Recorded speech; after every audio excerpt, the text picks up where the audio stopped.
Je vais juste resituer le cycle de conférences qui vous est proposé là. Donc, juste de l'autre côté de la rue, il y a une exposition qui a été commandée par le ministère de la Culture autour des questions d'enjeux de sobriété foncière. Au départ, elle s'appelait Cap sur le ZAN, le zéro artificialisation nette. Puis elle a été renommée autour des enjeux de sobriété foncière et de transition territoriale, parce que politiquement, c'était plus facile. Voilà. Donc il y a aussi des enjeux autour de la sémantique, puisqu'on va parler des nouveaux récits aujourd'hui, de ce que voilà, des enjeux tels que la sobriété peuvent faire à la manière dont on se réajuste, derrière quelles nouvelles représentations et récits on peut produire. Et bien là, on peut le voir déjà rien qu'autour de comment serait nommée cette expo une fois accueillie ici en période préélectorale. Voilà, on voit qu'il y a tout un enjeu. Donc c'est une exposition qui a été réalisée par Patrick Henry, qui est le commissaire de cette exposition, qui est enseignant à l'ENSA Paris-Belleville. Et puis par la DREAL, donc la direction régionale à l'environnement. Ah non, pardon, c'est ça, DREAL, direction régionale à l'environnement, l'aménagement et au logement, qui est donc voilà, une institution régionale qui, en partenariat avec l'école d'architecture, a fait venir cette exposition. Et l'enjeu de cette expo, c'est aussi qu'elle circule à l'échelle nationale et qu'à chaque fois qu'elle est accueillie sur un territoire, eh bien, elle vienne s'enrichir de projets, démarches, et que les acteurs de l'aménagement locaux puissent venir aussi sensibiliser leurs partenaires, élus, mais aussi la société civile à ces questions. Et donc là, dans le cadre de l'accueil de cette exposition, l'école d'architecture a été sollicitée pour organiser ce cycle de conférences qui est autour de l'exposition, dont celle que vous voyez ce soir. Et l'exposition aussi s'est enrichie de projets étudiants. Donc vous pourrez, je ne sais pas si vous êtes déjà allé la voir. Et donc, juste pour que tout le monde aussi soit remercié, les enseignants, l'équipe enseignante de l'école a été sollicitée pour proposer en fait des expositions ou des intervenantes. Et donc, ce soir, nous allons voir une conférence qui questionne la question des nouveaux récits. On a essayé aussi de faire en sorte qu'il y ait une variété de profils de chercheurs ou de praticiens-praticiennes de l'architecture qui se sont posés la question de la sobriété pour voir comment ces enjeux-là les traversent dans leur manière d'exercer le projet. Et peut-être pour resituer un petit peu les choses, on a eu une première conférence de l'agence H Architect qui est venue présenter ses différents projets. Puis on a eu aussi la conférence Repolitiser le spatial avec Charles Rive et Karim Layani qui sont venus échanger autour d'une controverse spatiale et d'un projet urbain épineux, on va dire, sur le territoire nantais, où on a vu comment des concepteurs et des collectifs habitants pouvaient re-questionner les plans guides produits par les aménageurs. On a eu aussi une conférence de Sylvain Grisot, qui est doctorant au laboratoire et qui travaille sur les questions du ZAN et de l'histoire du ZAN. Et puis, en début de semaine, nous avons eu aussi un décentrement autour des Suds et de la manière dont la sobriété peut se saisir en Afrique. Donc, c'était très intéressant. Donc là, je vais sans plus attendre laisser la parole à Kevin Chenel qui va un peu introduire la conférence, resituer l'enjeu aussi de ces nouveaux récits dans la fabrique de la ville, et puis ensuite vous aurez les deux conférencières que vous pourrez écouter, entendre. Bien, merci Pauline. Bonsoir à toutes et à tous. Alors ce soir, on a effectivement le plaisir de recevoir donc Marion Lacasse et Sophie Ricard. Donc l'idée ensemble ce soir, ça va être d'aborder finalement les rôles, comme le disait Pauline, de la narration, des récits et de la fiction notamment, dans justement la capacité de ces récits à renouveler en fait les représentations d'une part sur des territoires parfois excentrés, sur des espaces parfois peu valorisés ou vacants par ailleurs, mais également dans la capacité en fait de ces récits à pouvoir enclencher concrètement aussi des scénarios de transformation territoriale à partir justement d'une attention particulière à l'existence sur lesquelles Marion et Sophie vont très largement revenir. Et que l'on se trouve aussi bien dans le bassin minier, dans une cité de promotion familiale à Boulogne-sur-Mer, ou encore dans un supermarché de l'Eure. Donc vous allez voir, on va traverser un peu des situations et des espaces ce soir. Et donc c'est bien à partir de ces projets, on va dire ces expériences de projets très contrastées, que, eh bien, on va notamment pouvoir interroger finalement ces méthodologies de projet qui font une place assez large justement au récit. Méthodologie de projet qui valorise aussi l'idée de faire un pas de côté par rapport à, on va dire, des démarches plus classiques. Il s'agit de réinterroger la commande, de mobiliser justement ces nouveaux imaginaires, notamment en amont du projet, mais aussi justement peut-être d'essayer de déployer des méthodes telles que des résidences ou des permanences architecturales qui font pleinement partie du répertoire d'action que Marion et Sophie expérimentent au service de cet urbanisme vivrier qu'elles déploient donc au plus proche des territoires. Je vais donc introduire et présenter voilà nos deux conférencières. Marion Lacasse, vous êtes architecte associée à l'agence d'architecture et d'urbanisme Vis-à-vis et enseignante dans cette école.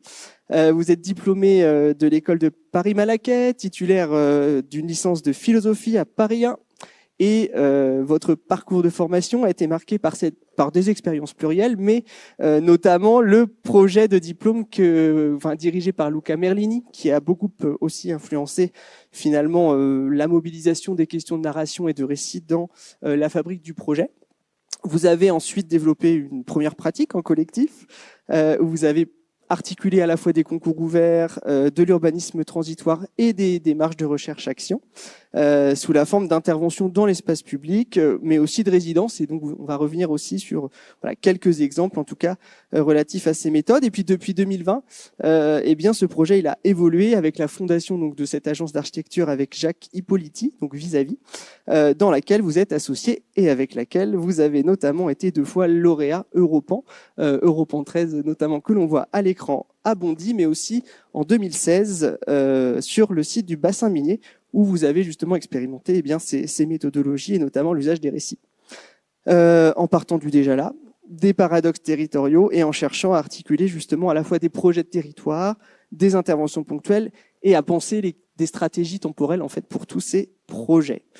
Je poursuis avec Sophie Ricard, également architecte, enseignante dans cette école, avec excusez-moi, un engagement à l'issue notamment de votre diplôme auprès d'agences qui sont engagées dans l'acte de construire au plus proche du terrain et en pensant notamment ces projets comme de véritables espaces d'action politique, sociale et culturelle pour pratiquer vraiment cet urbanisme au plus proche des territoires dans leur disparité.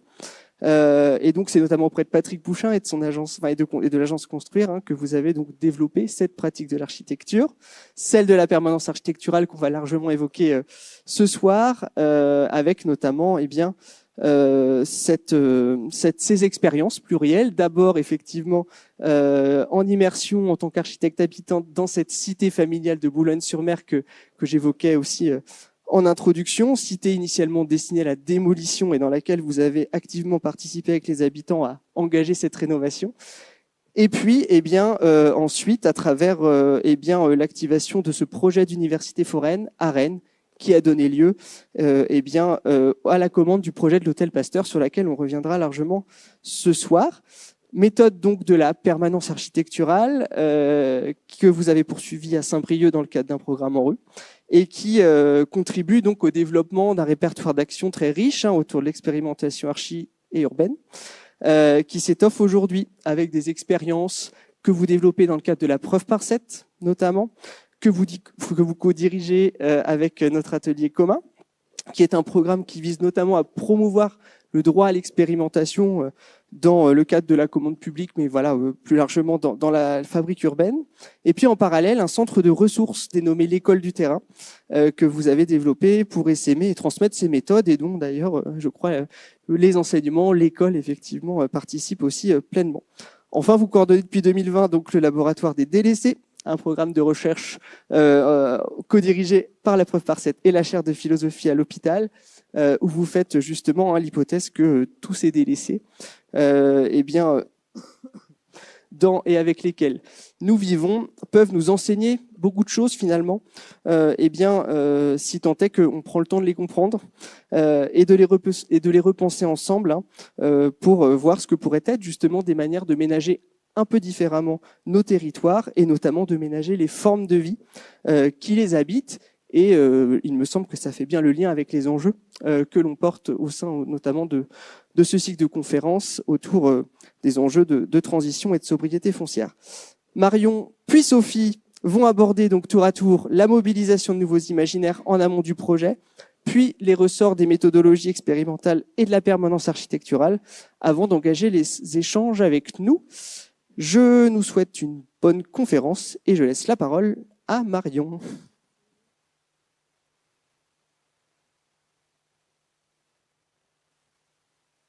C'est ça, hein? Ouais. C'est good. C'est bien. Ok. Alors.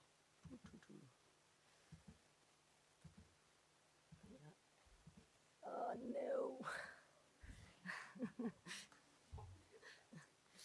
Je peux faire. Ouais, celui-là. Ça. Ouais, génial. Ok. Bien, merci beaucoup pour cette introduction et cette présentation exhaustive de nos parcours respectifs.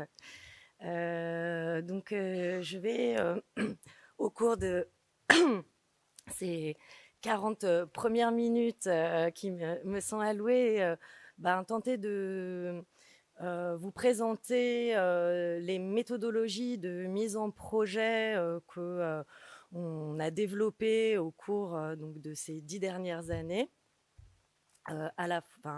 au sein de l'agence et qui prennent chacune comme point de départ une attention particulière aux ressources matérielles et immatérielles présentes localement et à partir desquelles il s'est agi de déployer des scénarios de transformation ou de reconfiguration centrés sur le processus plutôt que sur le résultat.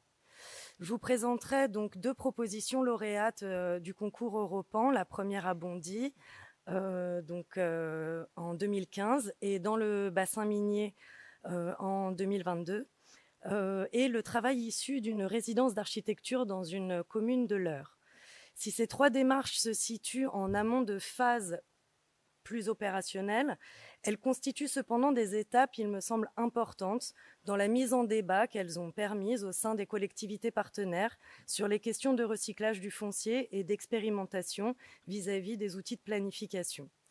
Les 3 projets ou démarches que je vais parcourir, chacune adresse une question, en tout cas font face à une question foncière, à Bondy dans le cas d'un foncier complètement bloqué, dans le bassin minier, dans le cas d'un foncier en friche presque surabondant, et en Normandie, dans cette commune de l'Eure, un foncier complètement dévalorisé.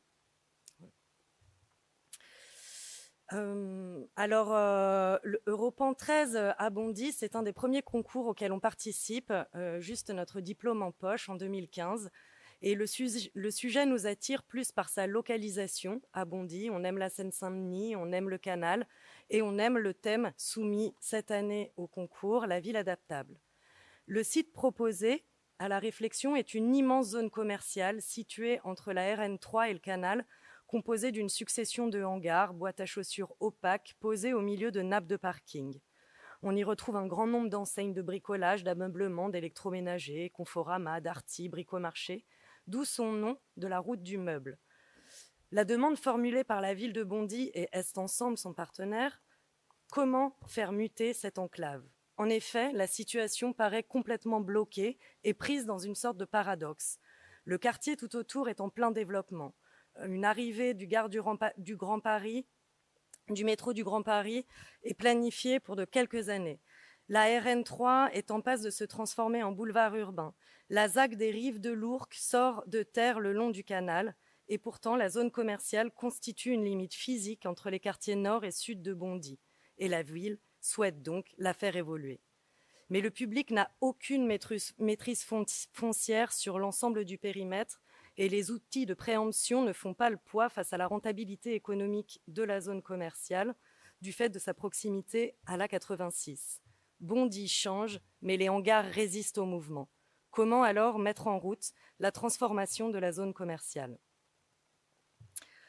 On part d'une intuition, d'un sentiment. Il faut faire avec son architecture de hangar, son organisation pensée pour la voiture, ses acteurs économiques, conserver ses particularités et les intensifier. Alors, on regarde ce que c'est une zone commerciale. Et on commence à identifier des leviers, des sortes de potentiels de mutation. D'abord, ce qu'on va nommer un domaine du bitume, qui sont tous ces parkings destinés aux tout-voitures, à la logistique et qui structurent l'entièreté de la ville. Elles nous paraissent comme des infrastructures qui pourraient héberger d'autres usages temporaires lorsqu'elles sont non utilisées. Le deuxième levier, c'est les temporalités limitées aux horaires d'ouverture. Les magasins sont ouverts de 10h à 19h30, mais quel usage pourrait être possible le reste du temps? Et enfin, cette succession de hangars modifiables, constructions flexibles, structures qui permettent des évolutions rapides, des ouvertures de façade, des extensions, des modifications. Et enfin, un canal emmuré, vu comme un mur à abattre, qui sépare la zone commerciale des berges du canal de l'Ourcq. On se donne, dans cette première approche, comme maxime, une phrase d'Ed Ruscha qui dit dans un anglais avec un mauvais accent « It's beautiful, even the ugly stuff is beautiful, you take it in, you eat it and love it ». C'est magnifique, même les choses laides sont magnifiques. Tu les absorbes, tu les manges et tu les aimes. Alors, de l'identification de ces qualités particulières, nous avons formulé l'hypothèse suivante. On peut habiter la zone d'activité. On n'a pas besoin de changer son visage. On la garde et on l'intensifie. Et pour ça, on se dit, on ramène de la petite échelle, des services, des nouvelles temporalités. Mais comment mettre en route cette intensification? Quelle méthodologie mettre en place? Le site est bloqué. Les intérêts y sont divergents. Les protagonistes ne se parlent pas.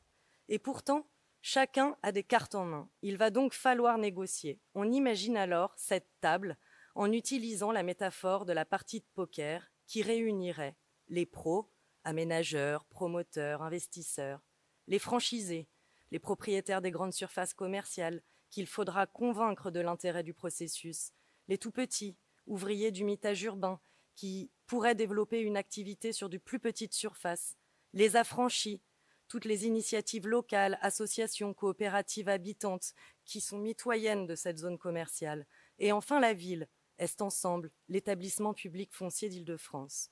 Et nous, on se réserve la place du dealer. Dans ce jeu de négociation, nous avons défini 3 types de cartes qui pourraient illustrer les actions possibles qui se déploient à 3 temporalités différentes. Des cartes invasion, ce qu'on peut faire tout de suite sans toucher au foncier, des occupations alternées des parkings. Les cartes transformation, ce qui pourrait se passer ensuite, ouvrir les limites, les actions réversibles, préfigurer de nouvelles circulations. Et les cartes mutation, ce qui se passera après, la division parcellaire, les nouvelles constructions, les premiers logements pionniers. Voilà le jeu de cartes en entier. Et pour tester l'hypothèse, nous avons lancé une partie en plusieurs manches. Pour guider cette partie fictive, nous avons spatialisé les actions. Et ces actions étaient guidées par quelques intuitions urbaines, à savoir ouvrir sur le canal, ce qu'on a appelé le strip doux, traverser la zone, ce qu'on a appelé le striptease, et conforter la façade commerciale, le strip. Voici le premier tour, celle de l'invasion des parkings. Le deuxième tour, celui du retournement des hangars. Le troisième tour, l'hybridation des programmes. À la fin de ce processus, il s'agissait plutôt de montrer une transformation en cours, pas un état final. Ce qui nous importait, c'était le processus plutôt que la forme. La négociation devait reposer sur une structure adaptable aux opportunités, ouverte aux opportunités qui se présentent, laisser ouvert l'évolution et ainsi supporter de buter sur des obstacles. Et pour finir, on a tenté cette représentation inspirée largement de la bande dessinée de Richard McGuire, Here, afin de montrer ce à quoi la zone commerciale habitée pourrait ressembler avec les différents temps d'usage. On s'était fixé alors 3 objectifs. Ne pas déplacer la zone d'activité, ne pas construire sur les hangars parce que ça nous semblait complètement irréaliste, ne pas proposer de macro-lots, mais aboutir à une mixité et démontrer que ça peut cohabiter sur le site. On maintient, on densifie. Le deuxième projet que j'aimerais vous présenter, c'est un deuxième concours Europan, plus récent, sur un territoire complètement différent, dans lequel on a mis en place une méthodologie complètement différente, mais qui parle aussi de la question de réinvestir du foncier, ici avec une problématique plutôt de surabondance. Donc, le cadre de la commande se situait à 3 échelles. Un premier périmètre d'étude, ici que vous pouvez voir en noir foncé, le périmètre de la com d'agglo de la Porte du Hainaut, donc qui est une com d'agglo qui se situe en périphérie de Valenciennes, donc vraiment dans toute la partie est du bassin minier, quasiment limitrophe avec la Belgique. La deuxième échelle proposée, c'était des situations particulières, qui sont les petits points de couleur que vous voyez représentés par les différents zooms dans les cadrages satellites en bas. Et enfin, une très grande échelle qui était celle de leur inscription respective dans le bassin minier, patrimoine mondial de l'UNESCO. La com d'agglo de la Porte du Hainaut, comme je vous le disais, donc située en périphérie de Valenciennes, est assez éloignée des dynamiques culturelles et patrimoniales qu'on peut trouver dans la région de Lens et s'interroge sur le devenir de cette surabondance de foncier en friche issue de l'histoire minière. Et pour cela, il proposait à la réflexion 4 situations particulières que l'on pouvait rencontrer sur leur territoire. Une école, donc je ne sais pas si je pointe, donc à Wallers, à Rambert, une école d'un quartier minier, plus vraiment adaptée et complètement sous-dimensionnée. À Écaudin, un terril et une friche minière au cœur d'un quartier habité. À Écopont, une place communale et un coron dégradé qui tourne le dos au nouveau tramway qui traverse la ville. Et à Rheims, un parc de loisirs, un ancien site minier et une forêt domaniale qui se tournaient le dos. Donc 4 situations. Au concours, l'intitulé proposait de choisir une de ces situations et également d'interroger la grande échelle par rapport à cette situation. Toujours dans ce premier travail d'enquête, de comprendre aussi où est-ce qu'on mettait les pieds, on est allé regarder finalement la quantité de patrimoine à réinvestir à l'échelle de cette région. Donc la photo d'Edith Roux montre un peu une situation qui se retrouve en fait un peu partout dans le bassin minier, parce que l'urbanisme minier s'est déployé et a répété une sorte de modèle organisé autour du carreau de mine avec son quartier d'habitation, ses différents équipements. Et aujourd'hui, depuis la fermeture des mines, tous ces systèmes ont perdu en quelque sorte leur colonne vertébrale et sont maintenant aussi à la charge en grande partie du public. Donc beaucoup de patrimoine, des écoles, des cités minières, des équipements, des salles des fêtes héritées de l'urbanisme paternaliste du système minier, mais on ne peut pas entièrement muséifier. Donc la question était très très largement ouverte. Donc, que faire de tout ce patrimoine et poser cette question par rapport aux situations proposées.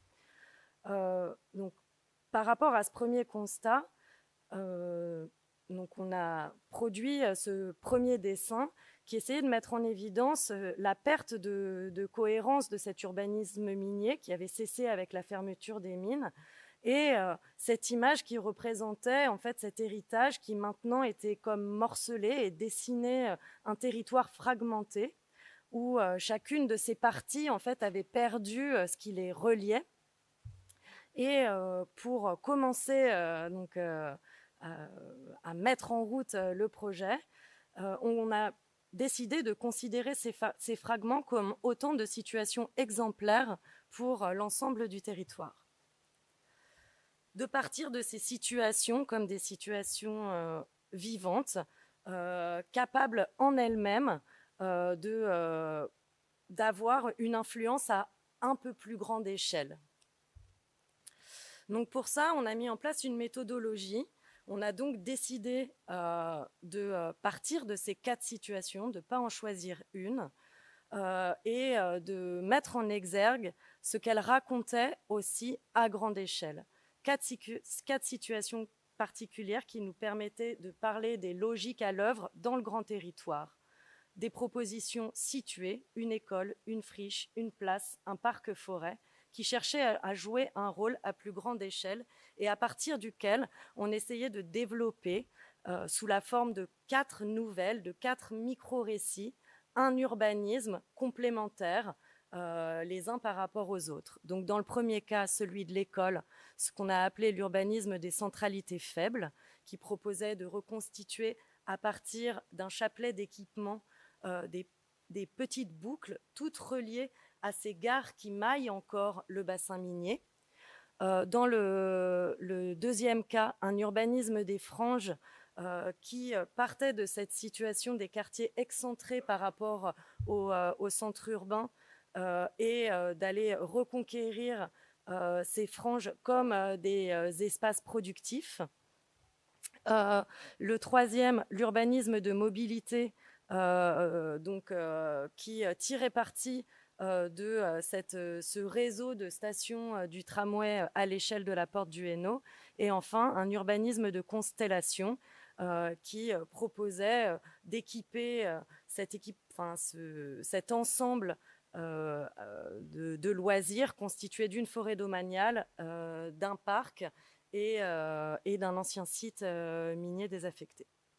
Donc, je ne vais pas détailler ici les propositions, plutôt vous exposer cette méthodologie qui se focalisait sur une petite échelle, sur une micro-situation, celle de aller du supermarché à l'école, de l'école à la mairie, de la mairie à la gare, et à partir de ça, extrapoler une mise en réseau à l'échelle de retrouver une cohérence à l'échelle du grand territoire. Voilà, donc un exercice qu'on a fait sur chacun des sujets. Je vais aller un peu plus vite. Alors, je suis allée beaucoup trop vite. Ouais, hop. Voilà. Et juste pour conclure et encourager aussi tous les étudiants qui sont ici, qui participent donc à ce concours qui est vraiment un laboratoire, un moment hyper intéressant pour poser des idées. Et aussi pour dire que nous, ça nous a aussi permis d'accéder à une première commande. Voilà, et où toute cette méthodologie très, on va dire, fictive et fantasmée, en fait, on a aussi pu la partager avec une maîtrise d'ouvrage qui, en fait, a aussi, elle, pu remettre en question la façon dont elle avait de faire du projet, et on a réussi à engager un dialogue. Et aujourd'hui, on est en passe de réaliser donc, un projet de maîtrise d'œuvre de réaménagement d'un site minier où cette question de la traversée des échelles est complètement structurante dans le dialogue qu'on a avec la maîtrise d'ouvrage. Et enfin, pour conclure, une démarche, et puis aussi parce que je trouvais que ça faisait une passerelle avec le travail de Sophie, donc les dispositifs de résidence d'architecture sont mis en place par les différentes maisons de l'archi à l'échelle de la France. Celle-ci, nous, on y a participé en 2024, donc organisée par la Maison de l'Architecture de Rouen, MAN, le Forum, et qui, en partenariat avec la Com d'Aglo de l'Eure et la municipalité du Manoir-sur-Seine, propose un dispositif où un binôme d'architectes ou un binôme qui comprend toujours un architecte mais peut aussi être en binôme avec quelqu'un qui a une autre pratique, passe du temps en immersion dans le territoire, auprès des élus, auprès des habitants et se met au travail à leur contact. Voilà. Donc là, la question qui nous était posée au moment de la candidature, c'était la question du devenir de ce supermarché désaffecté, qui s'appelait le Mutant. En fait, le Mutant, c'était une chaîne de hard discount qui s'était développée à peu près exclusivement en Normandie, voilà, supplantée par Lidl et toutes les zones d'activité qui ont été construites en périphérie de ces communes.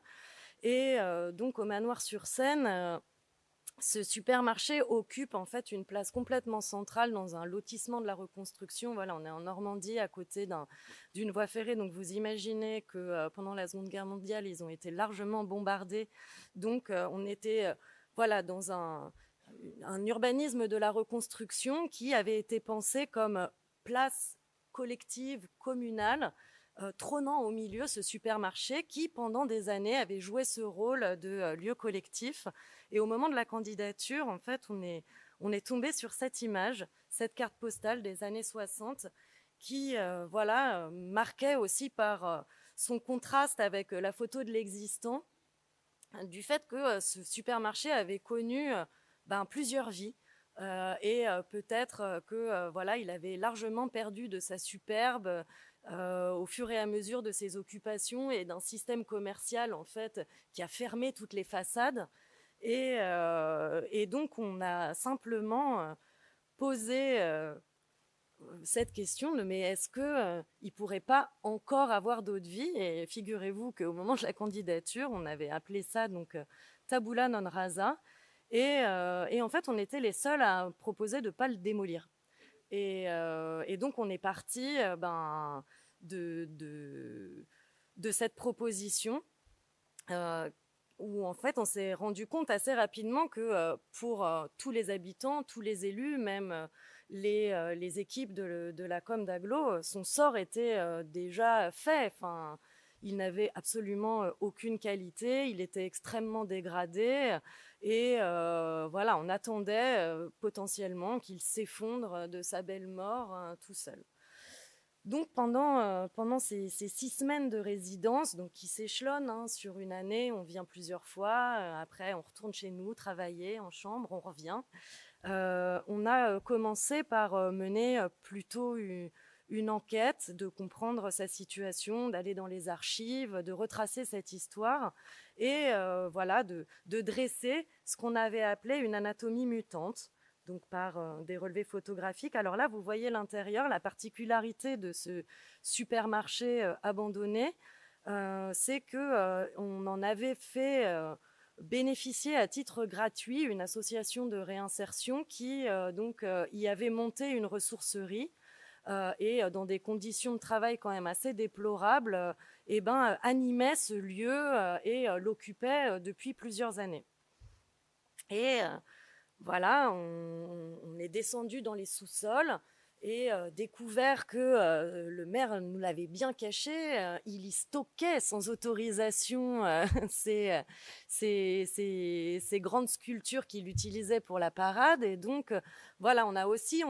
On a ressorti à la fois toute l'histoire et aussi toutes ces parties cachées du bâtiment, procéder à des relevés, essayer d'identifier avec notre petites expertises ses points de faiblesse et ses qualités pour en dresser une sorte de portrait qui un peu sur le mode de Bondy, identifierait ses qualités. La première, c'était que potentiellement ce bâtiment, il n'était pas encore complètement à jeter à la poubelle, que sa structure tenait debout, que son sous-sol et ces anciens espaces de stockage en béton pouvaient encore avoir une utilité. L'activité de ressourcerie qui, en fait, à l'échelle de la commune, qui est une commune plutôt isolée, était la seule activité qui attirait un public au-delà des limites de la commune et quasiment un des seuls espaces collectifs de grande dimension de la commune où les habitants, voilà, au fur et à mesure, les différentes fois où on allait, on pouvait constater que les habitants s'y retrouvaient entre les rayonnages de jouets et de vaisselle d'occasion pour y boire le thé, pour y faire jouer les enfants, pour y papoter, pour se filer des infos. Et enfin, un quatrième levier qui nous semblait important, qui était tous les abords de ce supermarché entièrement destiné au stationnement, alors que la toponymie du lieu indiquait Grand Place. Voilà. Au cours de cette résidence, en fait, on a aussi enquêté, on va dire, à plus grande échelle. C'est l'intérêt aussi d'être en partenariat avec une maison de l'architecture, d'être avec une com d'agglo qui est volontaire pour participer à cette démarche parce qu'il nous ouvre aussi les portes un peu des différents acteurs du territoire. Et donc, on a tiré le fil de cette ressourcerie en essayant de répertorier et de donner à voir ce réseau d'acteurs, cette géographie de l'économie sociale et solidaire à l'échelle de ces petits bouts de la vallée de la Seine. Et à partir de ça, formuler des premières hypothèses programmatiques de réoccupation du supermarché,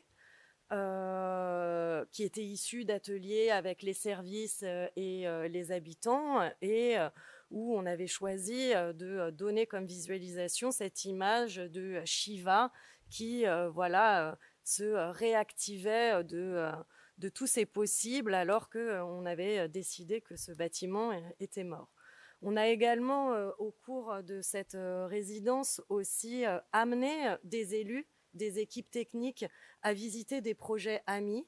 Donc, on est allé là notamment en fait, dans une com d'agglo limitrophe qui s'était saisi complètement cette question. Donc, on est à Falaise, dans une ancienne zone d'activité. C'était un ancien point P désaffecté depuis des années. Et la com d'agglo, après avoir mené une enquête un peu sur les besoins fonciers de l'économie sociale et solidaire de son territoire, avait relevé de cette enquête que la demande de tous ces acteurs était qu'il manquait de place. Et eux, de l'autre côté, ils avaient identifié le fait qu'ils avaient un nombre de friches hyper importante. Et donc, c'est engagé ce projet à Falaise que je vous invite à aller voir, qui est hyper intéressant, qui est la reconversion de cet ancien point P, où un point d'honneur a été mis à utiliser pour un certain nombre de lots travaux que du réemploi. Donc, on voit vraiment, nous, ça nous permettait aussi d'emmener des élus un peu dubitatifs, rencontrer d'autres élus qui font le même métier qu'eux et voir que c'était possible, en fait. Et que peut-être que ça prenait du temps, que c'était des dossiers à remplir, que c'était des démarches, mais que finalement, avec toute cette volonté et cette expérimentation, c'est raté, on arrivait à des projets qui permettaient de réactiver des parties en friche du territoire. On est après l'enjeu était aussi de proposer à l'équipe municipale et aux équipes de la com d'agglo un catalogue d'actions qui puissent être opportunistes en fonction aussi, eux, de leurs différents rythmes et des différentes personnes intéressées qui se présentaient.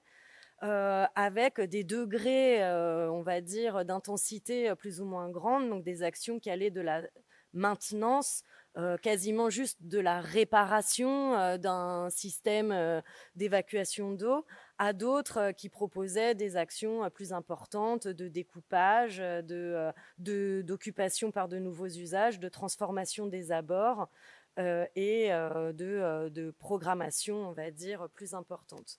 Et comme l'enjeu était de le partager aussi avec un public non expert, on a utilisé la visualisation par maquette, qui en fait est une maquette qu'ils ont vu évoluer en fait tout au cours de la résidence, qui au début nous a servi à montrer comment le bâtiment était structuré, fabriqué, et qui s'est habité au fur et à mesure de cette démarche, des différentes hypothèses de transformation. Donc voilà, différentes. Et enfin, la conclusion de cette résidence. Donc voilà, on avait fait différentes hypothèses qui allaient d'une hypothèse minimaliste à une hypothèse maximaliste. Et on a conclu toute cette démarche par un moment festif où on est venu habiller aussi ce bâtiment de cette projection en remettant à échelle 1 sur ces façades fermées une représentation de ce que pourraient être ces nouvelles vitrines et ces nouvelles occupations. On a utilisé le bâtiment au cours de plusieurs visites qu'on a fait avec différents groupes d'habitants, le bâtiment comme simèse de toute la démarche. Et on a compilé également tout ce travail dans une publication qui a été largement diffusée auprès des services de la com d'agglo et des mairies des communes. Voilà.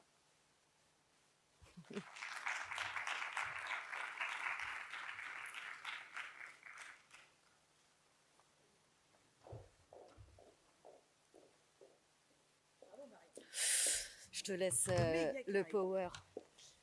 C'est parti. Du coup, bonsoir tout le monde. Merci Marion. Si tu veux, tu vois comment... Ouais, mais je sais pas par quoi je commence. Du coup, je vais faire une interaction avec vous tout de suite. J'ai plusieurs choses, mais je suis déjà venue faire des conférences. Est-ce qu'il y a des gens qui ont vu les conférences que j'ai fait il n'y a pas si longtemps que ça ou non? Si vous n'avez pas vu, tant mieux. Parce que du coup, il y a plusieurs sujets. J'avais décidé de faire un focus sur la fabrique de l'hôtel Pasteur, notamment avec effectivement, ça fait bien la transition avec un peu la programmation ouverte que Marion a essayé d'instiller sur le territoire dont elle vient vous parler. Mais je me dis que c'est pas mal de vous reparler aussi de la première permanence et de Boulogne très très vite avant de vous parler de ces méthodologies de projet qui se sont diffusées, parce que le ZAN, c'est vraiment... et il va y avoir surtout... C'est-à-dire qu'on parle beaucoup de patrimoine, effectivement, qui vont être à mobiliser, qui sont désaffectés aujourd'hui, que ce soit des patrimoines universitaires, des patrimoines hospitaliers, comme vous avez l'Hôtel-Dieu, etc. Donc on a ces grands sujets de friche urbaine qui arrivent et qui ont été, effectivement, soit parce que les campus... On a décentralisé comme ça les grands services dans nos métropoles, donc on se retrouve de plus en plus avec ces friches-là. Mais il y a aussi une grande question qui est fondamentale dans le ZAN, c'est la question du logement et du logement social. Et je veux absolument pas qu'on passe à côté de ça, parce que ce serait trop facile. Et que vous savez qu'on est dans une crise du logement, mais vraiment sans précédent en France, et on a parlé de tabula rasa, justement non rasa, et je pense que c'est important de reparler de Boulogne-sur-Mer, parce que ça a été une des premières opérations où on s'est mis dans un cadre de l'ANRU 1, qui prévoyait justement la démolition de 60 petits logements en bande cité de transit, donc construites pour ne pas durer comme la plupart de nos grands ensembles. Et l'idée a été de dire, grâce à la volonté politique qui commençait déjà à l'époque, le maire de Boulogne-sur-Mer, à se dire que la démolition n'était peut-être pas la solution, surtout face à des personnes en grande situation de précarité. Et donc, c'est de là en fait que tout est né par rapport à la preuve par 7 et aux méthodologies qu'on a filées. Donc, c'est pas mal que je revienne là-dessus, et parce que demain, ça va être le gros boulot que vous allez avoir. C'est-à-dire que de plus en plus, on va arrêter de démolir. Et donc, qui dit arrêter de démolir le logement et le logement social, dit réparer en site occupé. On n'aura pas tout le temps de ce qu'on appelle des opérations tiroirs. Et ça, c'est la grande nouveauté pour les architectes. C'est-à-dire qu'encore travailler avec les populations sur de l'espace public, sur des lieux inoccupés, ça reste encore facile. Par contre, se coltiner la question de réhabiliter du logement en site occupé avec les populations, c'est un vrai gros sujet qui va nous arriver en pleine face, de plus en plus, et qu'il va falloir se coltiner, qui est très important pour moi. Très intéressant aussi, parce que c'est comme ça qu'on conçoit du logement autrement, mais ça montre aussi une évolution du métier, c'est-à-dire qu'on est de toute façon obligé, grâce aux ZAN, de travailler de plus en plus avec ce qu'on a délaissé, c'est-à-dire les utilisateurs, les populations. Et c'est pas... Enfin, moi, je me rappelle qu'à l'école, c'est pas ce qu'on nous apprenait forcément. Et donc, moi, quand je suis sortie de l'école, je voyais cette tabula rasa se faire, puisque je suis sortie en 2009 et que c'était les premiers sites de l'ANRU 1. Et donc, j'allais sur le Val-Fouré, j'allais à Mantes-la-Jolie. Et donc, je voyais cette tabula rasa arriver sous mes yeux. Et donc, j'ai très vite été vers des enseignants qui étaient plus liés à la question sociale. J'étais avec des éducateurs de rue. J'ai très vite voulu aller sur les territoires de projet parce que l'enseignement que j'avais dans mon école sur papier ne me convenait pas. Et donc, je voulais comprendre une situation vécue, habitée, et comprendre pourquoi on démolissait et comment on pouvait justement créer des alternatives. Et donc, c'est pour ça que j'ai rencontré Patrick Bouchain à l'époque, parce qu'il montait un laboratoire un peu novateur pour les architectes de cette génération-là, quand même, qui était de dire qu'il n'y en avait pas beaucoup qui s'intéressaient au logement social et à sa réparation, notamment dans le cadre de l'ANRU 1. Et donc, j'avais très envie de me coltiner ce sujet, qui pour moi était un sujet, j'ai fait des études d'architecture pour construire pour des gens ou pour des usages, mais pas pour rien ou pour la forme. Et donc, j'avais très envie de travailler sur ce sujet de la réparation du logement social. Et donc, il montait ce fameux laboratoire, comment construire le grand ensemble ou comment dénormer le logement social. Ce qui est intéressant, c'est qu'il a créé une association, notre atelier commun que je dirige aujourd'hui, à côté de son agence. C'est-à-dire qu'il s'est rendu compte, comme beaucoup d'agences aujourd'hui, que le mode effectivement de travailler aujourd'hui avec le concours et les appels d'offres, etc., ne suffit peut-être pas ou nous empêche parfois de continuer ce qu'on appelle de faire de la recherche ou d'être un laboratoire dans une agence. Et donc, il avait créé cette association à côté de l'agence pour lui permettre toujours d'avoir cette espèce d'interface pour aller faire, par les conventions d'occupation, par des petites subventions, d'avoir une asso qui permettait de faire de la recherche ou de travailler pour des élus qui étaient en phase de problématiques urbaines, mais qui n'étaient pas encore prêts à lancer un concours ou un appel d'offres et qui voulaient avoir des concepteurs en type AMO, AMU, en tout cas sur le terrain, pour les accompagner à entrevoir une nouvelle forme de commande. Et donc là, le métier est en train de changer, vous le verrez, notamment parce qu'on doit justement, c'est ce que vous a dit Marion, c'est-à-dire qu'on doit de plus en plus se situer en amont de la commande, d'autant plus parce qu'on va hériter de patrimoine. Donc c'est-à-dire que les concepteurs, ils doivent être là aussi en amont pour dire voilà ce qu'on peut faire de ce patrimoine-là. Si on laisse ça qu'aux techniciens, on va passer à côté d'un certain nombre de choses. Donc nous, on va devoir aussi se réaccaparer la question de la maîtrise d'ouvrage, la question du programme et la question de la réparation en amont de la commande et de l'écriture de la commande. Donc moi aujourd'hui, je me situe vraiment là-dessus. Parce que je pense que c'est une ouverture et c'est une richesse aussi de comprendre comment s'écrit une commande publique aujourd'hui. Et donc tout ça est né de cette première expérimentation. Alors attendez, il faut que je fasse un truc que je ne sais pas faire. Présentation. Alors attends, c'est que là on n'est pas sur... Donc Boulogne-sur-Mer, on arrive en 2010. Moi, je passe mon diplôme en 2009 et je vais vite, mais quand même, je vous la passe un peu vite, cette opération, mais elle a été pionnière dans la façon de construire mon métier aujourd'hui et surtout dans ce qui nous a permis de monter le programme de la preuve par 7 avec les ministères. Merci beaucoup, Marion. L'idée était de se dire, voilà, on a 60 petites maisons en bande dans un grand programme en rue 1. C'est Roland Castro, j'allais dire fidèle, qui est l'urbaniste en chef de ce projet. Donc, quand j'arrive en 2010, il y a déjà donc sur la zone du grand ensemble qui s'appelle Transition, le plateau du chemin vert, qui est face à la mer, on la voit pas, mais qui est vraiment face à la mer, qui prend presque la moitié, enfin un tiers de la ville de Boulogne-sur-Mer, est composé donc de ces grands ensembles et a déjà subi une démolition d'une quinzaine de tours et de bars. Et il reste cette petite rue que vous voyez, de petites maisons citées de transit à l'époque, donc pallier au baraquement d'après-guerre, qui subsiste. Et dans cette petite rue qui a été construite dans les années 70, on arrive, elle est complètement appropriée. Pourquoi ? Parce qu'il y a une population qui vit tout en dessous du seuil de pauvreté, qui s'est approprié cette rue. Et le premier bailleur social était le CCAS, donc le Centre d'action sociale et communale. C'était pas un bailleur social HLM, et avait pour mission surtout de mettre des services type sociaux dans cette rue-là pour accompagner des populations très précaires, mais n'ont jamais entretenu ce patrimoine. Et quand on arrive en 2010, le non-entretien a fait qu'effectivement, il y avait des gros cas d'insalubrité, mais il y avait surtout une forte appropriation des locataires du logement social, ce qui est très peu traduit aujourd'hui dans l'appropriation du logement social en France, qui est quand même un produit le plus standardisé du monde de l'architecture et qui répond encore à 5 typologies de familles types, mais qui n'est absolument pas quelque chose dans lequel on peut s'émanciper aujourd'hui. Et nous, on se dit que c'est quand même une force d'arriver en 2010 avec une situation dans une grande précarité, mais ultra appropriée, en se disant on va continuer ça et on va essayer de travailler sur effectivement l'appropriation qu'il n'y a pas dans l'uniformisation du logement social. Ces familles, elles quitteront là jamais leur logement. Et donc c'est des grandes familles de gens du voyage sédentarisés et de marins pêcheurs retraités qui sont là avec les cousins, les cousines et tout. Donc on a 5 familles dans une rue en gros, de 260 habitants pour une maison, pour 60 maisons. Et on se dit qu'il faut absolument travailler sur cette réparation en continuant de faire 60 projets de une maison et pas 60 projets de 60 maisons, vous voyez ce que je veux dire, c'est-à-dire de surtout pas uniformiser, de se dire qu'on va avoir 60 foyers différents qui vivent différemment. Et si on veut travailler en site occupé, parce que personne n'aurait accepté une opération tiroir dans cette rue-là, personne, et ben va falloir être sur site. Et avec Patrick, on se dit, Patrick Bouchin, donc avec lequel je travaille, moi j'ai vraiment envie de faire cette opération, je sors de mon diplôme, il me dit Sophie, si tu veux la faire, il faut que tu y habites. Tu n'y arriveras jamais, et on n'y arrivera jamais depuis une agence d'architecture parisienne à travailler sur le besoin, comprendre un territoire, comprendre les façons d'habiter, comprendre la diversité culturelle, comprendre les enjeux économiques de cette rue. C'est quoi l'économie parallèle? C'est quoi la mécanique de rue? C'est comment Parce que travailler sur le logement, c'est travailler sur... c'est quoi le lien au travail? C'est quoi le lien aux institutions publiques? C'est quoi le lien à la ville de Boulogne-sur-Mer derrière? On ne peut pas travailler sur le logement social si on ne travaille pas sur tout le reste. C'est la grande problématique des grandes opérations qu'on a connu, de zoning sur le logement et le logement social dans les années 60, c'est que bien souvent on a zoné les choses. Et donc là, il faut ramener le droit commun dans ces rues-là, qui bien souvent sont sortis de ces zones-là. Les camions poubelles ne passaient plus, l'office public d'HLM ne passait plus dans cette rue. Il ne voulait plus du tout y passer. Il n'y avait plus d'éclairage public, etc. Donc c'est comment on le remet dans le droit commun et en même temps comment on raccroche la question du logement social, donc de l'intimité, à la question du cadre de vie, à la question du lien à l'économie, au travail, aux écoles, aux services et à l'appartenance à la grande ville de Boulogne-sur-Mer.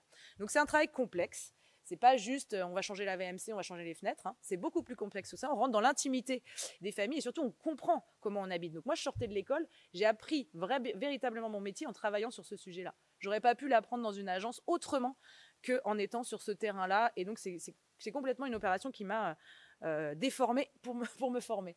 Donc voilà, on arrive dans cette rue, normalement elle était toute blanche, tout le monde s'était approprié les façades, machin, jusqu'au seuil, les espaces publics, etc. Et donc on a travaillé vraiment à valoriser ça avec, je vais passer vite sur cette opération, avec effectivement des grandes problématiques d'insalubrité dans ces maisons-là. Donc il fallait traiter l'urgence, il y avait des situations vraiment d'urgence à traiter. Et on a pu, alors ce qui est quand même fou, c'est qu'on a fait, à partir du moment où on l'a dit qu'on sortait de la zone en rue, parce qu'à l'époque, en rue 1, hors de question d'avoir de l'argent sur la réparation. Et l'argent est lié à la démolition. C'est un modèle économique, l'ANRU. Aujourd'hui, ils sont sur l'ANRU 3, ils sont en train de repenser complètement les modèles économiques de ces opérations de requalification urbaine, parce que malheureusement, c'est un tableur Excel, en gros, l'ANRU, et si tu n'as pas un urbaniste très compétent, avec un maire très puissant, qui a envie de prendre en main le sujet, bien souvent, c'est quelque chose d'orthonormé, et on arrive, et là, on éclate, parce qu'il faut faire une percée, parce que c'est un coupe-gorge, là, bon, etc., etc. Et après, on en fait des réserves foncières, et on reconstruit pas de logement social, généralement, sur ce qu'on a démoli. Nous, on se dit, bah, très bien, l'architecte de l'État qui était missionné pour travailler sur le plan, le schéma directeur, dit ok, bah, si vous réparez, on le sort de l'enveloppe des fonds en rue. Donc on fait sortir cette rue, donc il faut qu'il y ait une véritable volonté politique pour ça. Et le maire dit, comme il est le président de l'office public, de son office public d'HLM, il dit bah, je vais faire avec des fonds propres. Et on va essayer de voir si on peut faire avec les fonds de la démolition quelque part. Et donc on a fait une opération pour 400 € du mètre carré. Donc c'est le prix de la démol, en gros. On le raconte un peu comme ça souvent avec Patrick, mais c'est vraiment ça. Donc on avait 2,3 millions, c'est 38 000 € par maison, c'est 400 € du mètre carré, pour essayer de tout réparer, clos et couvert à l'intérieur de la maison. Donc il fallait être dans la dentelle, parce qu'on ne pouvait pas faire des maisons remises aux normes, BBC, machin, patin couffin. Et donc il fallait travailler vraiment sur quelles étaient les problématiques, des fois déjà architecturales de ces patrimoines-là, et puis quelles étaient les façons de vivre des populations pour pouvoir vraiment venir dans la dentelle et se dire que chaque maison allait correspondre à une façon d'habiter bien différente, etc. On fait un état des lieux. La première des choses, c'est de faire cette mise hors dehors d'air dans des situations très complexes, avec des grandes maladies. Il y a des populations qui sont vraiment, qui souffrent véritablement de ces questions de moisissure, etc. On est face à la mer, donc on a un vent en pleine Manche. Voilà, vous imaginez les contraintes climatiques. Et donc on se dit qu'il faut travailler sur un clos et couvert et peut-être juste refaire une petite casquette. On n'a pas beaucoup d'argent, donc on va cibler véritablement. Et moi j'habite. Donc moi je prends une petite maison, je refais moi-même un chantier, je monte un chantier d'insertion pour habiter le logement et j'en fais un peu une maison témoin. Je me dis en y habitant, je vais tester aussi ce qui fonctionne pas dans ces architectures industrielles, et on va voir tout de suite comment on peut réparer à moindre frais, où est-ce qu'on met le juste argent au bon endroit, etc. Et donc le terrain, ça vous amène ça. C'est tout de suite, très vite, se questionner sur une réelle appropriation. Et quand je deviens architecte habitante, tout d'un coup, je peux reparler d'habitation, je peux reparler d'architecture, mais dans le quotidien d'habiter, pas de façon normée, pas de façon uniformisée. Et donc ça, c'est très important aussi, parce que ça permet de rentrer dans un dialogue avec les populations qui habitent ici, qui est complètement autre que si j'étais petite architecte avec mon cahier qui venait une fois tous les 15 jours. Véritablement. Surtout avec des populations qui n'accepteraient pas d'ailleurs d'avoir des personnes qui vont et viennent comme ça et qui leur disent comment vont être réparés leurs logements. Et qui ont toutes des savoir-faire. Et le fait d'être sur site, c'est aussi de se dire comment l'argent de la commande publique peut être donné au savoir-faire des populations qui parfois sont au chômage et qui aimeraient retrouver un emploi, peut-être pour être qualifiées pour réparer leur maison et réparer celle de leurs voisins et recréer ainsi du lien social. C'est ça que va permettre une permanence architecturale aussi, c'est de retisser tout ce qui est distendu dans la commande, de peut-être aller comprendre le tissu d'entreprises locales qui ne peuvent pas répondre sur les gros projets en rue, mais qui peuvent répondre, parce qu'on a dissocié les lots. On a fait plusieurs lots, on n'a pas fait, surtout pas, on a cassé ce que font généralement les majors du BTP, qui sont souvent sur ces grands chantiers de l'ANRU et de requalification urbaine. C'était de casser les appels d'offres et de dire on fait plusieurs lots, d'avoir des petites entreprises qui ne peuvent pas répondre à 60 maisons, mais qui peuvent peut-être répondre sur 5 maisons. Et de se dire on redynamise aussi l'économie locale en faisant ça, et on permet à un petit tissu, à une économie, donc Boulogne-sur-Mer, ancien premier port de pêche et de transformation du poisson de France, qui s'est cassé la gueule. Et donc, il y a eu beaucoup de gens ouvriers de marée qui se sont retrouvés au chômage. Et donc, c'était de repenser aussi, mais ça, c'est une vraie question sur le bassin minier aujourd'hui, c'était de repenser quelle est cette réindustrialisation, ou comment de ces territoires qui ont quand même nourri la France à un moment donné, ou qui ont servi une économie, on se dit que dans la réparation d'un patrimoine et dans l'argent public qu'on met dans la réparation, ça peut servir aussi de nouvelles formes de filières, ou en tout cas être donné à de l'économie locale. Ça, c'est un truc qui est en train de se faire à Lille plus largement. Il y a une opération qui est en train de se faire depuis celle-ci, par la chaire post-minier. Je vous en parle parce qu'on la documente avec la preuve par 7 et avec l'école du terrain, où on a Mélusine Panier qui est en permanence aussi architecturale en thèse CIFRE sur les cités minières du Pas-de-Calais avec l'Unibailleur qui est Maison et Cité. Et en gros, elle travaille un peu comme ce que j'ai fait à Boulogne-sur-Mer. Donc j'ai habité 3 ans pour réparer, ça a duré 3 ans cette opération, cette petite rue. Je ne dis pas qu'il faut habiter tout le temps. Là, elle a été pionnière pour dire voilà comment on peut travailler autrement. Ça ne veut pas dire qu'il faut tout le temps habiter exactement l'endroit même. Mais reterritorialiser son métier, je pense que ça, c'est vraiment quelque chose qui arrive aujourd'hui. Et donc, en fonction d'une géologie, en fonction d'un sol, en fonction d'un bassin de vie, en fonction d'un territoire, et de mieux le connaître pour mieux réparer ces architectures. Et donc, sur le bassin minier, il y a une opération très intéressante que je vous invite à voir, donc la chaire post-minier, qui met en place des thèses CIFRE en permanence architecturale. Donc les thèses CIFRE sont pour partie payées par le commanditaire et là le bailleur social. Il y a beaucoup d'argent qui a été mis à l'État sur ce qu'on appelle le RBM et la rénovation thermique des cités minières. Cités minières, donc vous voyez ces petits patrimoines en briques magnifiques, donc on ne peut pas les isoler par l'extérieur. On ne peut pas les isoler comme on a l'habitude de faire avec des gros isolants par l'intérieur parce qu'on perd des mètres carrés, des fois elles sont mal gaulées. Donc il faut repenser toute l'habitabilité de ces cités minières. Et donc elle a fait une permanence de 3 ans, elle a fait sa tête dessus, sur 20 maisons de cités minières, pour travailler avec les populations en site occupé, sur la réparation de ces maisons et comment on pourrait chauffer autrement, sans écouter la norme RT 2000, je ne sais plus combien aujourd'hui. Mais se dire, il y a peut-être d'autres façons d'accompagner une transformation, une ITE. Et donc, il y a un autre thésard qui prend sa suite et qui, lui, travaille sur la filière chaux-chanvre, qui est en train de se mettre en place sur le bassin minier. Parce que, voilà, effectivement, les compagnies de charbonnage de France sont parties. Et c'est un peu l'idée de comment on travaille aujourd'hui pour redonner de l'emploi. Parce que la caractéristique quand même principale du bassin minier, c'est le chômage. Donc, il va falloir absolument se dire qu'il y a des populations qui sont en grande précarité, qu'on a un patrimoine à réparer et qu'il faut absolument que ça serve une filière ou le déploiement d'une nouvelle économie. Et donc pas travailler comme d'habitude avec les majors et comme d'habitude avec un type de matériaux qu'on plaquerait partout, mais se dire qu'est-ce qu'on invente sur ce territoire-là à partir des sols et de ce qui peut pousser, ce qui peut nous permettre d'inventer peut-être d'autres systèmes d'isolation. C'est ça que permet les permanences. C'est de se dire à un moment donné, on va travailler sur le temps long, sur une commande pour peut-être rediriger un tout petit peu mieux d'autres formes de commandes pour réparer le patrimoine dont on hérite. Et ça se fait sur du logement comme ça se fait sur du patrimoine vacant, etc. Mais en tout cas, c'est de se dire qu'on est en capacité de cartographier des acteurs, de comprendre où est-ce qu'on met l'argent exactement de la commande publique, de rassembler les phases qui sont bien souvent disloquées dans la commande publique. Quand on est en permanence, on tient toutes les phases du projet. On est en amont, on est pendant, c'est pour ça que je crois aux accords cadres. Maintenant, aujourd'hui, il faut de plus en plus d'accords cadres dans la commande publique. Vous serez amené à comprendre ce que c'est qu'un accord cadre plus tard.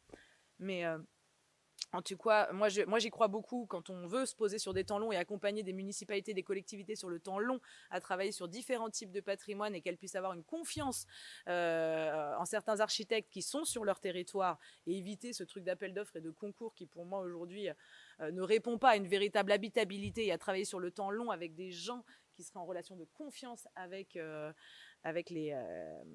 nos services tout simplement et avec les commanditaires. Bref, je reviens à mes moutons. Donc on a pris une petite maison, voilà, là j'ai repeint tout de suite la maison, le studio dans lequel j'allais habiter en orange et bleu pour dire on va continuer cette appropriation parce que toutes les populations avaient repeint leur maison sans demander l'avis à quiconque. Mais c'était dit chez moi comme si on était petit propriétaire puisque le bailleur social n'a pas entretenu ma maison. Donc moi-même je me sens propriétaire, donc moi-même je peux m'approprier pas seulement l'intérieur de ma maison mais le seuil, l'extérieur, les espaces publics, etc. Et donc la cité de chantier était à côté. Donc, vous voyez la petite maison à côté où on a fait une petite façade avec les enfants. C'était pour dire demain, ce sera aussi la cité de chantier. Il ne faut pas que les ouvriers les artisans soient dans des algécos extérieurs, mais ils doivent faire partie intégrante, comme l'architecte, comme moi je suis là, de ce processus. Et donc, ils vont avoir leur maison aussi parce qu'il y avait quelques maisons qui étaient vacantes. Et on fait la cité de chantier comme véritable lieu de vie parce que les artisans vont de toute façon venir dans des intimités des personnes qui ont plein d'enfants, qui n'ont pas d'enfants, qui sont malades, qui sont handicapés, etc. Donc, ils vont travailler avec des populations, donc vous rentrez vraiment dans l'intimité. Donc il faut qu'il y ait une espèce d'aventure humaine qui est en train de qui doit se créer aussi, et de relations de grande confiance. Moi, je mets 1 an avant de faire le tour de toutes les maisons. Hein. Je mets beaucoup de temps, parce qu'au début, on me regarde comme ça, mais c'est qui elle, pourquoi elle... Enfin voilà, ça met du temps. Donc on y va petit à petit, on fait un travail d'enquête, et j'ai absolument rien dessiné sur AutoCAD. J'ai tout fait à la main. Comme pourrait le faire un petit propriétaire qui n'est pas archi, mais qui va remplacer sa fenêtre et qui n'a pas besoin de dessiner. Il appelle une entreprise, il va le faire. Donc on a travaillé sur comme un roman photo, en gros. Donc oui, on a une cité de chantier et oui, on invite énormément de personnalités extérieures parce que travailler sur le logement, c'est aussi travailler sur l'entretien du logement ou comment. C'est pas on va dire la façon d'habiter un logement, il n'est pas donné à tout le monde. J'ai travaillé avec beaucoup de personnes qui avaient le syndrome de Diogène et qui accumulaient. Donc, tu as beau réparer le logement, le mec continuera d'accumuler ou de pas se doucher, etc. Donc, il y a vraiment tout un travail à faire à côté avec des services aussi sociaux et de santé pour travailler sur l'accompagnement de ces personnes-là. Mais aussi à côté de ça, je me retrouvais avec beaucoup de femmes beaucoup de mères qui devenaient femmes parce qu'elles avaient un enfant à 15 ans en gros, et que du coup c'était le statut qu'elles avaient dans la rue, mais qui avaient qu'une seule envie, c'était de participer au chantier et d'être formées, d'être qualifiées, et de ne pas avoir seulement un statut de mère à partir de 15 ans. Et donc on a monté un certain nombre de chantiers écoles pour remettre aussi une dynamique et faire en sorte que les femmes, parce qu'on était quand même dans une rue un peu macho là, avec que les femmes puissent vraiment faire partie intégrante aussi de cette économie de projet et des qualifications qu'il peut y avoir autour voilà, du chantier. Bon, je vais passer parce qu'on va pas pouvoir. Et on a fait un chantier à ciel ouvert en se disant, pareil, le coordinateur SPS qui s'occupe de la sécurité, il est venu une fois, il n'est pas revenu. Parce qu'à un moment donné, il a vu que de toute façon, les mômes partaient pas en vacances, hein, c'était une grande précarité. Donc tout le monde était dans la rue en train de faire plein de choses, de jouer, de s'inventer des skateparks avec des planches, etc. Il y avait beaucoup de ferrailleurs, donc ils ramenaient de la ferraille. C'était vraiment l'économie parallèle de cette rue. Et donc, les gamins inventaient toujours des jeux à partir de ce qu'ils pouvaient récupérer à droite à gauche. Et donc, ce chantier, on l'a fait aussi à ciel ouvert, en site occupé. Et on ne pouvait pas mettre de protection. De toute façon, les gamins étaient toujours montés sur les échafaudages. Tu ne pouvais pas gérer une vie comme ça. Et puis, ils étaient chez eux. Et donc, on s'est dit, mais c'est pas grave, faisons attention. Mais par contre, faisons en sorte que ce chantier soit justement une école permanente et puisse montrer aux enfants comment se font les choses. Et donc, on a eu des entreprises magnifiques qui avaient peur au début de se faire voler tout le matos, mais on s'est dit, non, à partir du moment où tout le monde a une petite maison et un jardin, on va mettre tout le matos que tu vas poser le jour même dans la maison, dans le jardin. Et chaque personne habitante va être le gardien de son propre matériel. Parce qu'effectivement, il y avait des gros vols sur tous les chantiers en rue à côté. Et là, on a réussi à ce qu'il y ait 0 vol et que ce soit vraiment un truc millimétré et approprié. Je passe très vite. Hein. Donc, on a fait des grands chantiers écoles où moi-même, j'ai fait un partenariat avec Plan Local d'Insertion et Pôle Emploi pour faire les CV de tous les gamins. C'est pareil, l'insertion à la bon dos. Hein. Tu prends des gens à droite à gauche, ça dure 6 mois et après, tu fais monter un peu les chiffres, mais ça ne veut pas dire que tu n'es pas au chômage juste après les 6 mois de ton chantier d'insertion. Donc, c'était de dire comment on redonne aussi ce budget-là aux populations qui vivent là et comment on permet aussi à des gens qui ont des savoir-faire qui sont peut-être au chômage, à des femmes qui n'ont pas eu de qualification parce qu'elles ont arrêté très tôt l'école, à pouvoir être qualifiées et payées pour apprendre un métier en réparant chez elles et chez leurs voisins. Ce qui recrée aussi du lien social entre...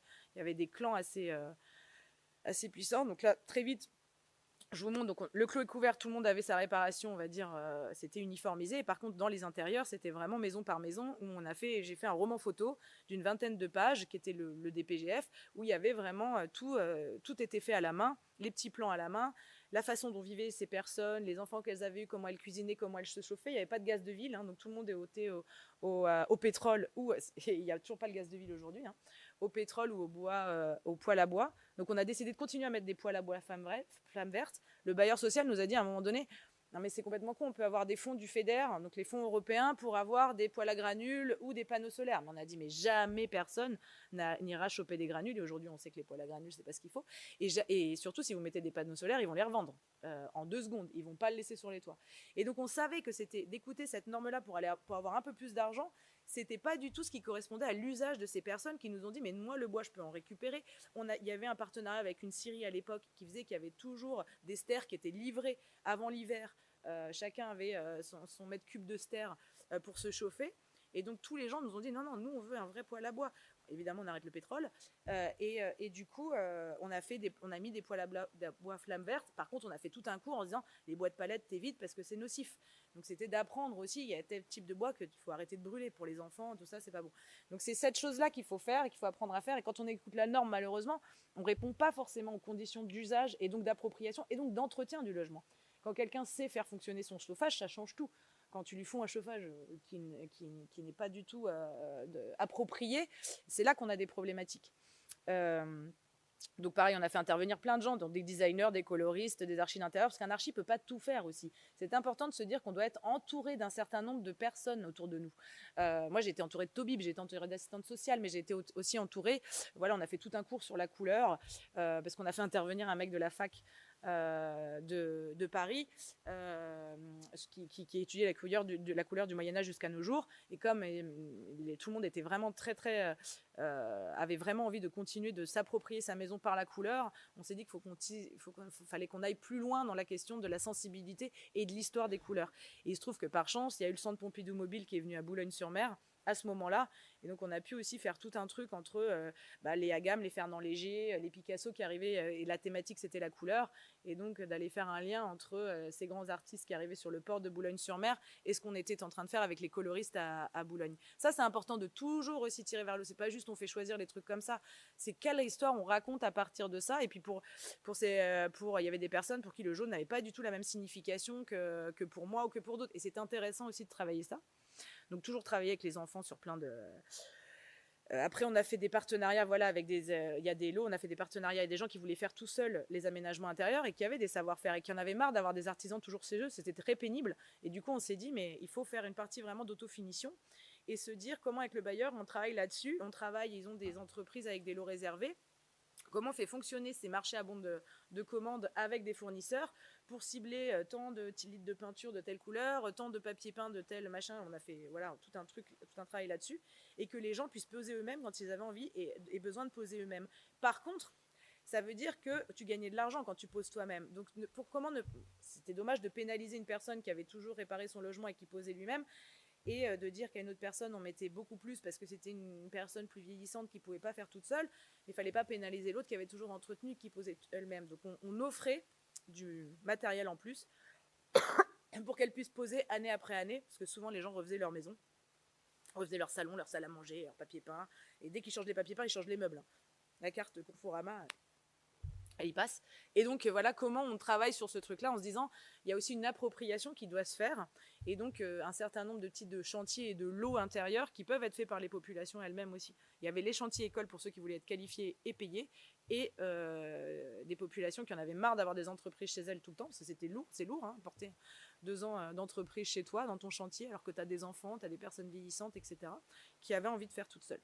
Et donc on leur fournissait le matériel, elles avaient 3 mois pour le poser et après on venait vérifier. Là, vous voyez toutes les personnes qui participent au chantier, qui sont formées dans les chantiers écoles, avec lesquelles on a fait des CV, avec lesquelles, voilà, on s'est dit qu'avec Pôle emploi, il fallait qu'ils les ciblent sur ce chantier-là spécifiquement et avec les entreprises. Bon, après, on a fait plein d'autres trucs. Voilà, on a travaillé sur les espaces communs, on a fait des micro-chantiers avec les entreprises qui ont le GGE et qui se sont dit c'est tellement fou ce qu'on est en train de vivre là, qu'on va vous donner plein de matos pour travailler, parce qu'on n'avait pas de fric. Hein.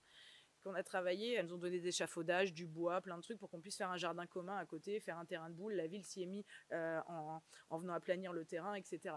Sur ces situations-là, quand on est en permanence comme ça, on recrée quelque chose qu'on ne peut pas du tout créer et on est capable de faire travailler les entreprises différemment. 15 minutes, putain, je suis dans la merde. Alors, je continue. Bon, là, vous voyez la rue finie. Donc, ce que nous dit le bailleur aujourd'hui, c'est qu'il y a une vraie appropriation et un vrai entretien. C'est-à-dire que les gens, chez eux, ils se sont sentis vraiment... Donc, il y a eu beaucoup moins d'appels de maintenance, etc. C'est-à-dire qu'il y a eu une valorisation de la valeur. Déjà, on a reconnu, et tout le monde avait fait des extensions, on les a remis aux normes. Tout le monde avait fait des extensions, et au lieu de dire on va casser les extensions qui ne sont pas aux normes, bien au contraire, c'est une plus-value pour le bailleur. Mais on ne va pas le faire rentrer dans la chaîne existante, c'est un peu dur. Mais par contre, on va les mettre, on va les normer au sens électrique du terme, voilà, et faire en sorte que ce soit une amélioration du logement par les locataires eux-mêmes. Et donc, on a essayé de faire en sorte de faire baisser les loyers aussi, parce que le bailleur voulait augmenter les loyers. Et on a réussi à faire un jeu de trucs pour les augmenter au fur et à mesure et de laisser les personnes vieillissantes finir leur jour dans leur maison. Donc ça, c'est ce qui nous a permis de mettre en œuvre ce qu'on appelle la permanence et de se dire qu'on était capable de travailler sur l'appropriation du logement social en site occupé et de partir, parce que ce que je vous ai pas dit, c'est que quand le maire lance l'appel d'offres, il lance un appel d'offres et nous, on répond ni sur un prix, ni sur un dessin, on répond sur une méthode en se disant l'architecte va habiter sur place et on verra ce qui se passe. Et c'est là-dessus que le maire dit je vous choisis. Donc n'ayez pas peur aujourd'hui de retourner la situation de la commande, ça j'y crois vraiment beaucoup, et surtout de proposer d'autres manières de faire. Ça va être très important. Dans cette reconsidération du patrimoine, c'est un peu le cas de Marion. Voilà, tout le monde voulait démolir, ben non, il y a peut-être d'autres situations, et montrer ce qu'il est possible de faire autrement, et ne pas avoir peur aussi d'être dans des situations. Alors, effectivement, là, l'agence n'était pas payée avec un projet comme ça. Moi, je vivais très bien en tant que jeune architecte et avec mon premier projet. Par contre, pour l'agence construire, c'est pas là-dessus qu'elle se fait de l'argent. Par contre, c'est là-dessus que derrière, elle fait expérimentation, et du coup, elle va être demandée sur d'autres sujets pour mettre en place cette méthode-là, qui sera mieux rémunérée du coup. Je vais vous parler très vite donc toujours pareil, avant de passer à... alors ça c'est pareil, ouvrir avec aperçu. Ouais, on va dire que ça suffit, non? C'est pas grave si on voit pas le... Présentation aussi? Ah ouais, mince. Mince, je fais une bêtise. Alors, Pasteur, on a été plus loin, on a testé ce qu'on appelle la programmation ouverte. Je sortais de Boulogne et on s'est dit, donc en gros, je réceptionnais les 60 maisons à Boulogne et le lendemain, j'habitais Rennes. Ça s'est passé vraiment comme ça. Et on lance un autre chantier, un autre laboratoire qui s'appelle l'Université Foraine. Et l'idée était de questionner le non-programme, donc un peu ce que vous raconte justement Marion, juste avant avec le centre commercial, c'est mutant. C'était de se dire, voilà, les villes et les élus recèlent d'un certain nombre de patrimoines dont ils ne savent plus quoi faire aujourd'hui, surtout qu'ils vont coûter très cher à la réparation. Si on pense effectivement réparation comme ce qu'on a pu faire depuis les années 80 et la décentralisation de la culture, on a pris nos friches industrielles, hospitalières, universitaires pour en faire des grands lieux dédiés à la culture. Et aujourd'hui, on sait qu'on n'a plus les moyens de se payer des SMAC ou de se payer des scènes nationales comme on s'est payé, et qu'il va falloir repenser la façon et la mutation de ces patrimoines-là, qui ont déjà prouvé leur mutation, comme vous l'a dit Marion sur le centre commercial tout à l'heure, parce que ce bâtiment-là, qui est une ancienne fac d'essence en plein cœur de ville et de la métropole, avait déjà prouvé sa mutation, construit dans les années 1900 pour accueillir la fac des sciences, et puis dans les années 68 a été réquisitionné par les étudiants universitaires dentaires pour y monter la fac dentaire et le centre hospitalier universitaire dentaire. Et moi, quand j'arrive en 2013, il réside encore le centre hospitalier universitaire dentaire qui est dans un état lamentable au rez-de-chaussée, et dans les étages, les étudiants de la fac sont partis depuis 10 ans. Et donc, il y a 3000 m² d'étages comme ça qui sont vides en plein centre-ville d'une métropole qui a des besoins. Et donc, on ne peut pas laisser des bâtiments vides comme ça. Mais le maire se dit, voilà, il a besoin d'un 4 étoiles à un moment donné. L'investisseur immobilier regarde l'état du bâtiment et se dit, je ne vous rachète pas ce bâtiment, ou alors pour 1 euro symbolique, parce que je n'arriverai pas à m'y retrouver sur investissement. Je vais mettre beaucoup de temps. Il n'y a pas eu assez d'entretien. La fac avait un bail emphytéotique, mais n'a jamais véritablement entretenu. Et donc, quand les villes, elles réhéritent du patrimoine dont elles ont toujours été propriétaires, bien souvent, c'est des cadeaux empoisonnés, quoi. Et donc, le maire se dit, voilà, comme beaucoup de maires en France, qu'est-ce que je fais et comment je m'en sors, parce que je ne peux pas porter une commande publique classique pour en faire le musée des sciences, parce que les scientifiques voulaient faire un musée des sciences à 50 000 euros, à 50 millions d'euros. Et donc, on se dit, nous, on va tester autre chose. On va mettre en place ce qu'on appelle une programmation ouverte. Donc, de la même manière, on va se dire que l'architecte va ouvrir ce lieu aux besoins et aux envies de la population. Et on va tester d'inventer un autre type de commande de façon beaucoup plus démocratique que la simple concertation, en se disant, sur ces situations bloquées, peut-être prenons le pari qu'en plus on va à Rennes dans une ville universitaire, donc avec des savoir-faire, des savoirs savants, des savoir-faire, du monde associatif. Mais comme à Nantes, comme on parlait de l'hôtel, ça peut nous faire résonner avec le projet qu'on a en tête avec Pauline, c'est de se dire comment on fait intervenir ces formations et on les fait sortir de leur chambre, parce qu'en France, on a quand même un système universitaire vraiment en chambre, et ça c'est très français, et c'est de se dire sur des situations bloquées comme ça, qui concernent des situations architecturales, mais aussi urbaines, mais aussi paysagères, mais aussi de programmatique demain, donc quel va être le type de programme qu'on va mettre dedans, et au lieu de le penser sur plan au chausse-pied, comme on fait depuis des générations, à faire rentrer dans un patrimoine qui n'a pas été conçu pour ça au point de départ, on se dit non, on va le réouvrir, on va tester à échelle 1 des choses qu'on ne peut pas penser à l'avance en 2D. Et surtout, toujours pareil, on le fait grâce à la volonté politique, puisqu'on a un maire qui à un moment donné est dans une situation bloquée, Daniel Delaveau, qui nous dit de toute façon je ne sais plus quoi faire, et là je n'ai pas d'investisseur pour le racheter, donc je ne peux pas le donner pour un euro symbolique à un privé, c'est pas possible. Je ne peux pas le détruire, c'est du patrimoine, il est en plus en zone cœur de ville, machin, centre historique. Et donc, il se dit ok, on va tenter autre chose, et même s'il n'est pas aux normes ERP pour accueillir du public, on va faire confiance à cette nouvelle méthode, que l'architecte va établir son bureau sur le site même du projet et réouvrir aux besoins et aux envies de la population ce patrimoine-là. Mais attention, cette chose ne peut pas se faire comme ça à la va-vite, c'est quelque chose de très construit ce qu'on fait. Donc là, ma permanence, elle a duré 6 ans. Mais bon, quand tu penses à une préfiguration de commande, trouver l'argent et la réalisation sur un projet comme celui-ci de 8000 m² en plein centre-ville, c'est une donnée classique. C'est-à-dire que ça ne prend pas plus de temps. C'est juste qu'on rassemble toutes les phases de la commande. Mais ça ne prend pas plus de temps qu'une opération similaire. Il faut s'en rendre compte de ça. Donc la première des choses a été avant de se dire on réouvre ce lieu-là, et comme on a mis du temps avant d'avoir une convention d'occupation avec les services juridiques et immobiliers de la ville, on s'est dit qu'on allait comprendre déjà cette métropole et comment elle fonctionnait.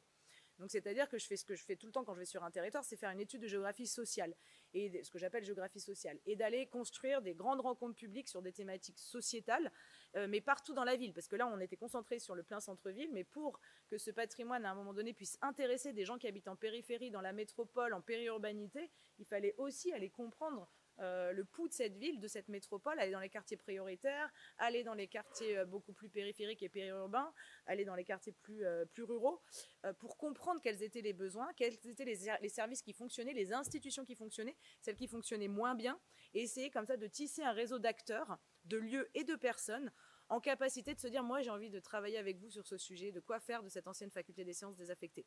Et on a réuni plein de gens.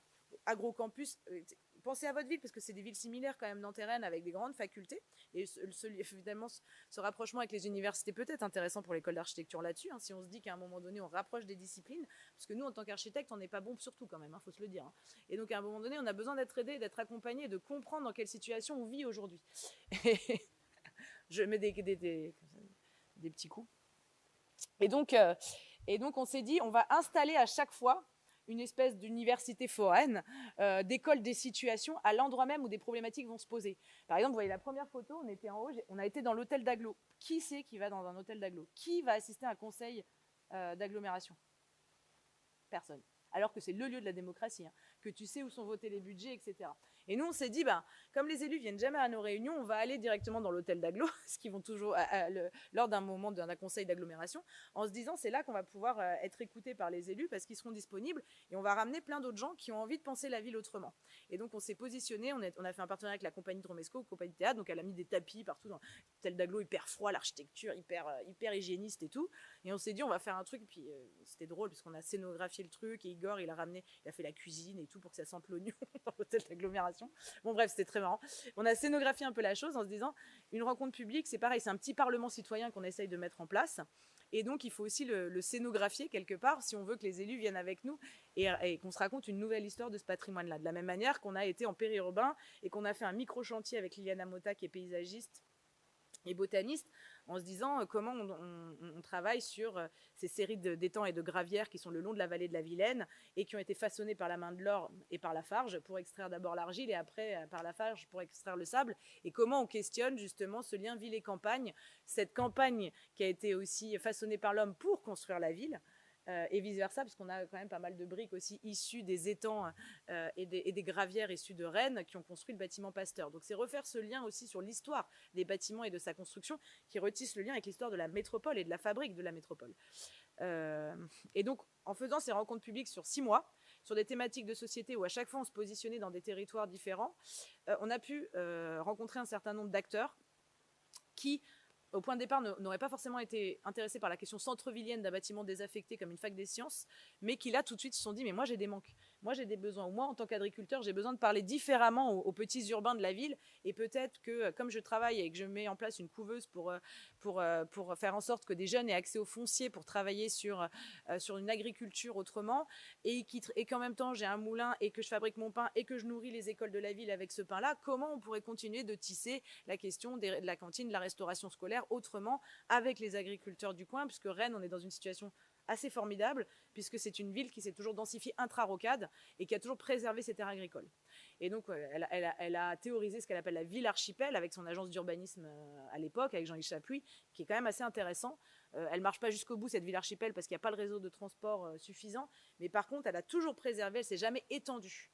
Donc on a très peu de zones commerciales, on a très peu de zones industrielles derrière Rennes. Donc c'est un cas d'école aussi, elle a préservé vraiment toutes ces terres agricoles, et elle a un système de services jardins qui fonctionne essentiellement à entretenir ces terres agricoles et qui eux-mêmes proposent d'installer des couveuses pour réinstaller des jeunes qui n'ont pas accès à la terre. Donc c'est assez intéressant. Et Agrocampus a travaillé sur combien il faudrait de kilomètres carrés autour de Rennes pour nourrir la ville et pour nourrir les écoles. Et qu'est-ce qu'on pourrait faire pour travailler sur une autre forme d'alimentation.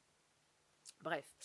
Donc voilà, il y a une cartographie où on remarque qu'on a beau se situer en plein centre-ville, on parle à plein d'autres acteurs du territoire et de la métropole qui désirent peut-être avoir accès à un bâtiment comme celui-ci pour faire des choses qu'ils n'arrivent plus à faire, soit dans le cadre institutionnel parce qu'il est trop fermé, trop rigide, trop cadré, soit dans un cadre associatif parce qu'on n'a pas les moyens aujourd'hui pour tester une activité dans une métropole de louer des mètres carrés parce que le foncier est trop cher pour tester une activité, et donc voudraient gratuitement avoir accès à un lieu à un moment donné pour tester quelque chose.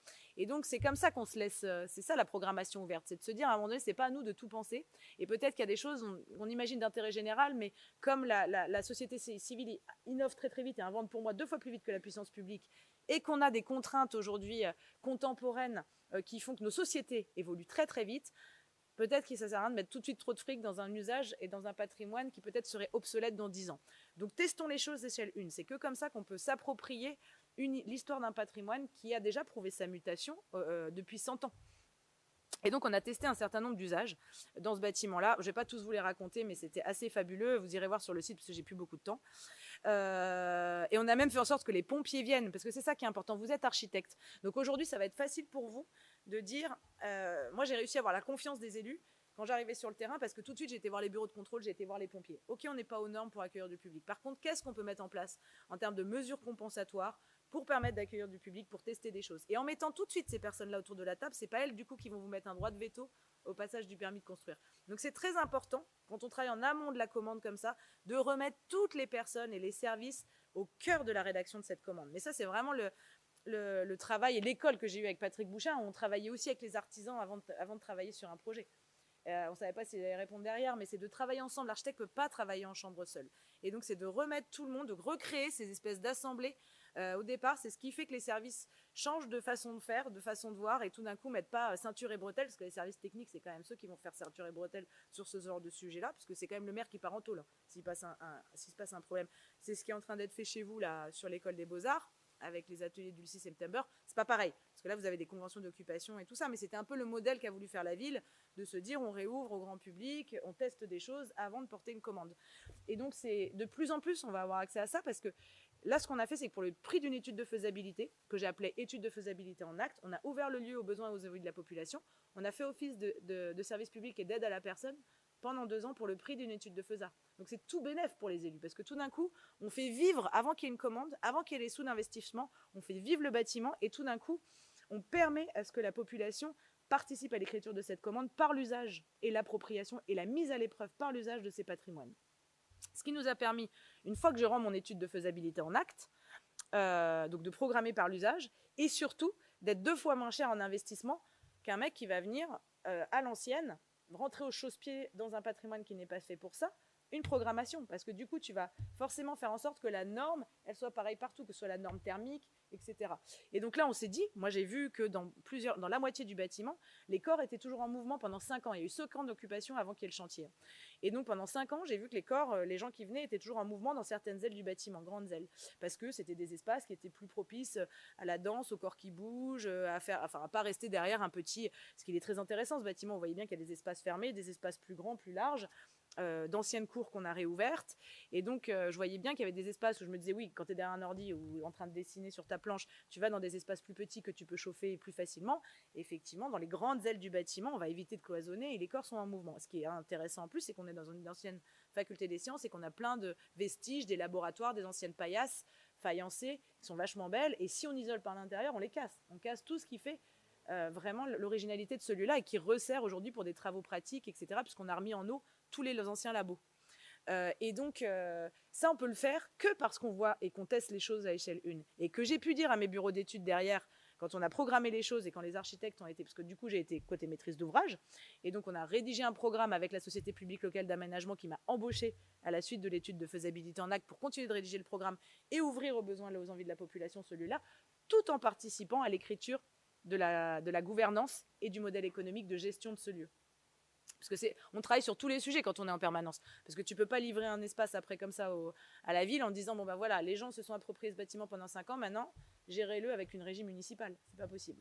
Et donc, comme une valeur d'usage avait été redonnée par les populations, on s'est dit qu'il fallait absolument travailler sur une gouvernance collégiale associative issue de la société civile.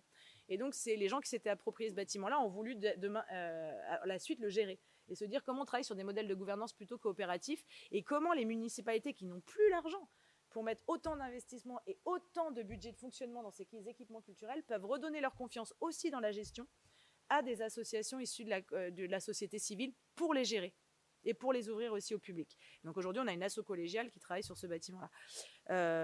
Bon, je vais un peu vite, mais du coup, on a réussi, quand je reviens sur la question technique, à ne pas isoler 3000 m² du bâtiment, parce qu'on a bien vu avec les bureaux d'études. Alors, la ville de Rennes a décidé, à la place du centre de soins dentaires, de mettre une école maternelle. Et le tiers-lieu concerne les 3000 m² des étages.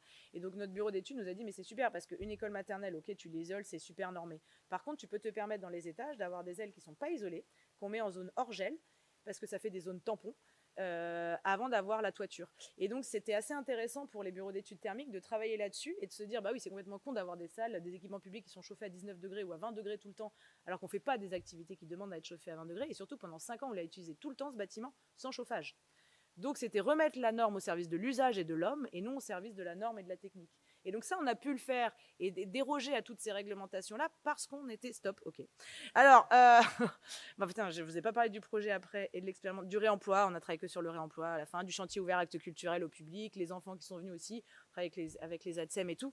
Donc, c'est un lieu où on a poussé vraiment la question de... des chantiers écoles qu'on a poussé plus loin que ce qu'on a fait à Boulogne-sur-Mer. Donc, on a fait des grands chantiers écoles, on a fait sortir des étudiants même d'école d'architecture et d'école des beaux-arts, parce qu'il y avait aussi une école d'archi et une école des beaux-arts, pour leur donner accès à un premier chantier. Donc, on a par exemple sorti des lots, donc c'est Encore Heureux qui ont répondu, mais on a sorti des lots qui n'ont pas été conçus par Encore Heureux, mais qui ont été conçus par des étudiants, des facs, en se disant, c'est intéressant aussi, parce que vous n'avez pas tous à avoir accès à la commande tout de suite, de se dire comment la commande publique, surtout dans des villes universitaires comme ça, peut être redonnée à des étudiants qui sortent des diplômes et qui peuvent passer leur diplôme dessus et qui peuvent après avoir accès à un premier chantier. Donc, on a sorti des lots comme ça, cuisine collective, réparation de toutes les paillasses avec les compagnons bâtisseurs, enfin voilà, plein de lots différents. On a permis à ce que ce bâtiment soit réparé, mais répare aussi les corps, puisqu'on a fait des grands chantiers écoles aussi avec des populations en grande fragilité migrante, avec les compagnons bâtisseurs sur la réparation des paillasses, etc. Je vous ai raconté la moitié des choses que je voulais raconter. Vous voyez le bâtiment rénové, avec l'école maternelle au rez-de-chaussée, et j'ai pas le temps de vous raconter du coup la preuve par 7. Mais donc l'idée, juste pour vous dire, c'est que donc ce bâtiment a été inauguré, enfin moi je suis partie en 2019, et donc en 2019 j'ai pris la direction de la preuve par 7, qui est un programme monté par le ministère de la Culture et de la Transition des Territoires, transition écologique, et qui avait pour but de dire, voilà, ces méthodos qui fonctionnent, ces méthodes de projet comme la permanence architecturale et la programmation ouverte, elles fonctionnent aussi dans d'autres endroits, et ce serait intéressant qu'on les mette en place à différentes échelles territoriales sur le territoire hexagonal et d'outre-mer. Et donc de démontrer qu'effectivement, quand il y a un maire qui me dit « je veux mon hôtel Pasteur », je lui dis toujours « vous l'aurez jamais ». Par contre, les méthodes de projet, bien sûr qu'elles peuvent favoriser une reterritorialisation de la commande et donc du projet qui correspond véritablement aux besoins, aux envies des populations et d'un territoire, et qui demain sont mieux gérés par les populations. Parce qu'il va y avoir aussi ce truc-là. Aujourd'hui, Pasteur, il est géré pour 200 000 € par an à équivalent d'équipement culturel classique de 3 000 m², tu en as presque pour 1 million d'euros de fonctionnement. Les municipalités, elles peuvent plus payer ça. Et donc, comment tu redonnes aussi la gestion de ces équipements-là à la société civile? Et donc, ce qui permet aussi d'avoir une autre... On travaille sur de l'économie de la contribution. Bon, j'ai pas le temps de vous raconter tout ça, mais bon, bref. Là, on a eu différents sites. On a travaillé avec la SNCF Immobilier sur que fait-on des gares désaffectées. Donc là, on a travaillé sur Lunel. On a travaillé sur un ancien collège jésuite, ce qui dans son architecture, correspond un peu à ce qui s'est à la forme architecturale de Pasteur, sauf que là, on est dans un village de 5000 habitants à Billon, dans le Puy-de-Dôme, donc rien à voir. Les élus vont pas avoir l'argent pour... on a mis quand même 14 millions d'euros pour réparer Pasteur. Là, on n'aura jamais ces moyens-là.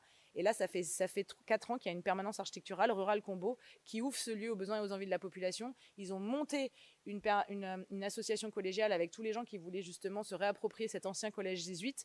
Et aujourd'hui, ils travaillent avec la DRAC. Alors là, c'est un patrimoine classé, donc c'est un peu plus compliqué. Mais ils travaillent avec la DRAC et ils mettent en place un mandat patrimoine, ce qui avait déjà été mis en place sur l'ancien couvent des Clarisses, qui fait l'objet d'une permanence architecturale à Roubaix par le collectif ZERM. Il y en a plein en France aujourd'hui. Vous les trouverez documentés sur le site de l'école du terrain. Si vous voulez voir comment, justement, il y en a sur une ancienne manufacture de tabac à Bergerac. C'est ce qui s'est passé à Morlaix aussi avec le Sioux. Donc on en a mis en place comme ça un peu partout en France. Et elles ont démontré qu'à chaque fois, grâce à la permanence architecturale et la programmation ouverte, elles ont servi une autre utilité que l'hôtel Pasteur. Elles ont permis d'élaborer de nouveaux types d'usages qui répondent véritablement à un besoin local, que ce soit du logement, de l'hébergement, de nouveaux types de services publics, etc. Tout ça, ça peut se faire. Révéler, c'est possible, ignorer, grâce à la volonté politique, avec l'opérateur derrière et effectivement la société civile, qui devient vraiment partie prenante de l'écriture du projet, mais aussi de sa gestion future derrière.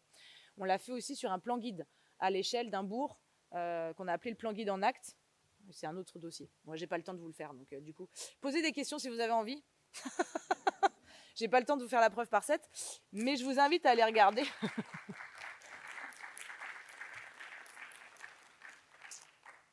Et puis peut-être le mieux, c'est d'aller regarder l'école du terrain, centre de ressources, où vous aurez tout en open source, les récits de ces projets-là, et d'autres qui font, qui ne sont pas liés aux aventures bouchinistes.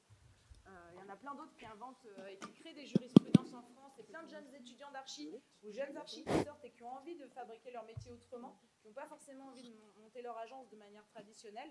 Donc c'est aussi pour vous ouvrir le champ des possibles. C'est possible de faire autrement, et surtout, il va falloir trouver des clés pour faire autrement, et pour accompagner une nouvelle forme de rédaction de la commande, notamment à l'heure de la réparation de nos patrimoines, la raréfaction des ressources et surtout du moins d'argent qu'on a quand même pour porter des commandes. Donc il va falloir inventer. Merci beaucoup à toutes les deux. T'inquiète pas Sophie, tu vas encore avoir le temps d'ouvrir peut-être des boîtes noires grâce aux questions qui vont être posées. Sur la question des récits, pour les étudiants aussi, étudiantes présentes dans la salle, je pense qu'à travers les deux présentations qui ont été faites, il y a aussi tout le travail que l'architecte peut faire ou l'architecte urbaniste de donner à voir ou à se représenter les choses autrement pour convaincre autour des différents projets. Donc ça peut passer par des appels à projets que tu as cité Marion, Europan, ou les appels des maisons de l'archi, et où on voit bien que là, il y a un rôle d'innovation aussi, d'expérimentation qui est lancé. Et tout le travail que nous a présenté Marion, il nous montre ça aussi à travers le mode de représentation graphique qui est quand même très qualitatif, qui ouvre d'autres imaginaires, qui permet d'entrevoir et de comprendre cette articulation des échelles qui est parfois difficile en fait à expliciter. Et puis à travers le travail de Sophie, c'est aussi de montrer comment un projet il peut avoir un rôle de démonstrateur et qui vient du coup ménager un autre type de récit ou de discours sur ce que l'on est en train de produire, en mettant autour de la table des acteurs et différents protagonistes. Je trouve que c'était très saisissant en fait d'avoir vos deux présentations l'une avec l'autre, parce que ça renvoie aussi à des jeux d'échelle, mais aussi au rôle que l'archi peut prendre en fait d'énonciateur ou de traducteur entre différents espaces, différentes échelles, à travers les instruments qui pourront être de l'ordre de la représentation plutôt graphique à travers ce que tu nous as montré, Marion, mais aussi de la capacité à fabriquer du prototypage, à mettre des personnes dans l'espace pour pouvoir tester des usages. Donc c'était, voilà, j'espère, pour vous assez stimulant. Je pense aussi aux étudiants et étudiantes qui sont sur la phase concours, là, de voir voilà, comment on représente et comment on fait les choses. Donc si vous avez des questions, ben, on va prendre plusieurs questions d'affilée. On ne fait pas une question, des réponses, aussi pour qu'elles aient toute l'attitude de répondre tous les deux. Donc on fait une chaîne de questions, ce serait bien. Il y en a une première là-haut, et puis s'il y en a déjà qui peuvent lever la main pour qu'on prenne l'ensemble de ces questions.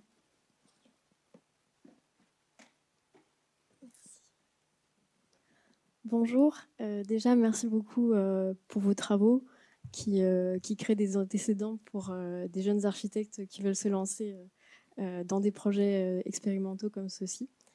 Moi j'ai une question qui est plus, est-ce que vous avez des conseils pour quand on... Enfin comme je prends mon exemple, mais après l'école d'archi, j'ai souhaité me lancer dans la maîtrise d'ouvrage. En essayant de retrouver justement cette territorialisation de notre métier. Et quand on est en fait dans des petites collectivités territoriales, on est souvent un peu seul face à des élus. Et qu'est-ce que vous avez comme recommandation pour quand on est face à ce qu'on pourrait qualifier de manque de volonté ou de manque de volonté d'expérimenter? Comment on peut débloquer des situations comme ça où on a la volonté de créer des projets comme ça, mais souvent on est face à beaucoup de freins de la part des élus sur les territoires. On ne répond pas tout de suite. On note, Kevin, je ne sais pas si tu veux noter les questions en même temps pour qu'on se les redonne. Est-ce qu'il y en a d'autres? Il y en a une déjà là-haut. Ouais.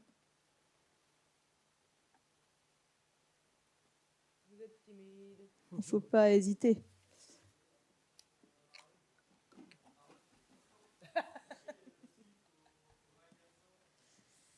Est-ce qu'il y a une suite à la résidence que vous avez fait par rapport au magasin? Est-ce que votre intervention, est-ce que c'était en 2019, tu disais? Est-ce qu'il y a, depuis, il s'est passé quelque chose au niveau de cette chose? Pas du... Pardon, après. Oui, bonsoir. Merci oui, pour cette présentation et ces deux présentations qui étaient vraiment très stimulantes et qui motivent énormément. Je crois que c'est Sophie, vous aviez parlé de l'idée que vous aviez dû désapprendre et pour tout réapprendre aussi au lancement du premier projet. Est-ce que aujourd'hui il y a des façons à l'école en fait d'apprendre aussi ces façons de faire comment il y en a, mais est-ce que vous intervenez sur les choses et tout? On en prend une autre. Attention, parce qu'il y en a à qui je peux mettre le micro dans les mains. Allez, Tom, une question. Le souffre-douleur du studio. Non, je rigole.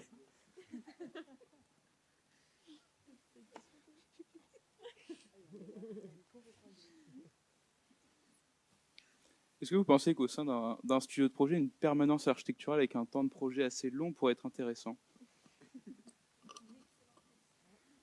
Plus 2 points pour le semestre. Non, on peut déjà répondre à toutes ces questions, si vous voulez bien, toutes les deux. Puis s'il y en a d'autres, on les prend après. Il y en avait une. Ah, allez. C'est plus une question pour Sophie concernant l'hôtel Pasteur. Ma question, c'était les usages autres que l'école dans l'hôtel. Comment ça s'est passé du coup pour les établir en lien du coup avec les usages transitoires pendant 5 ans.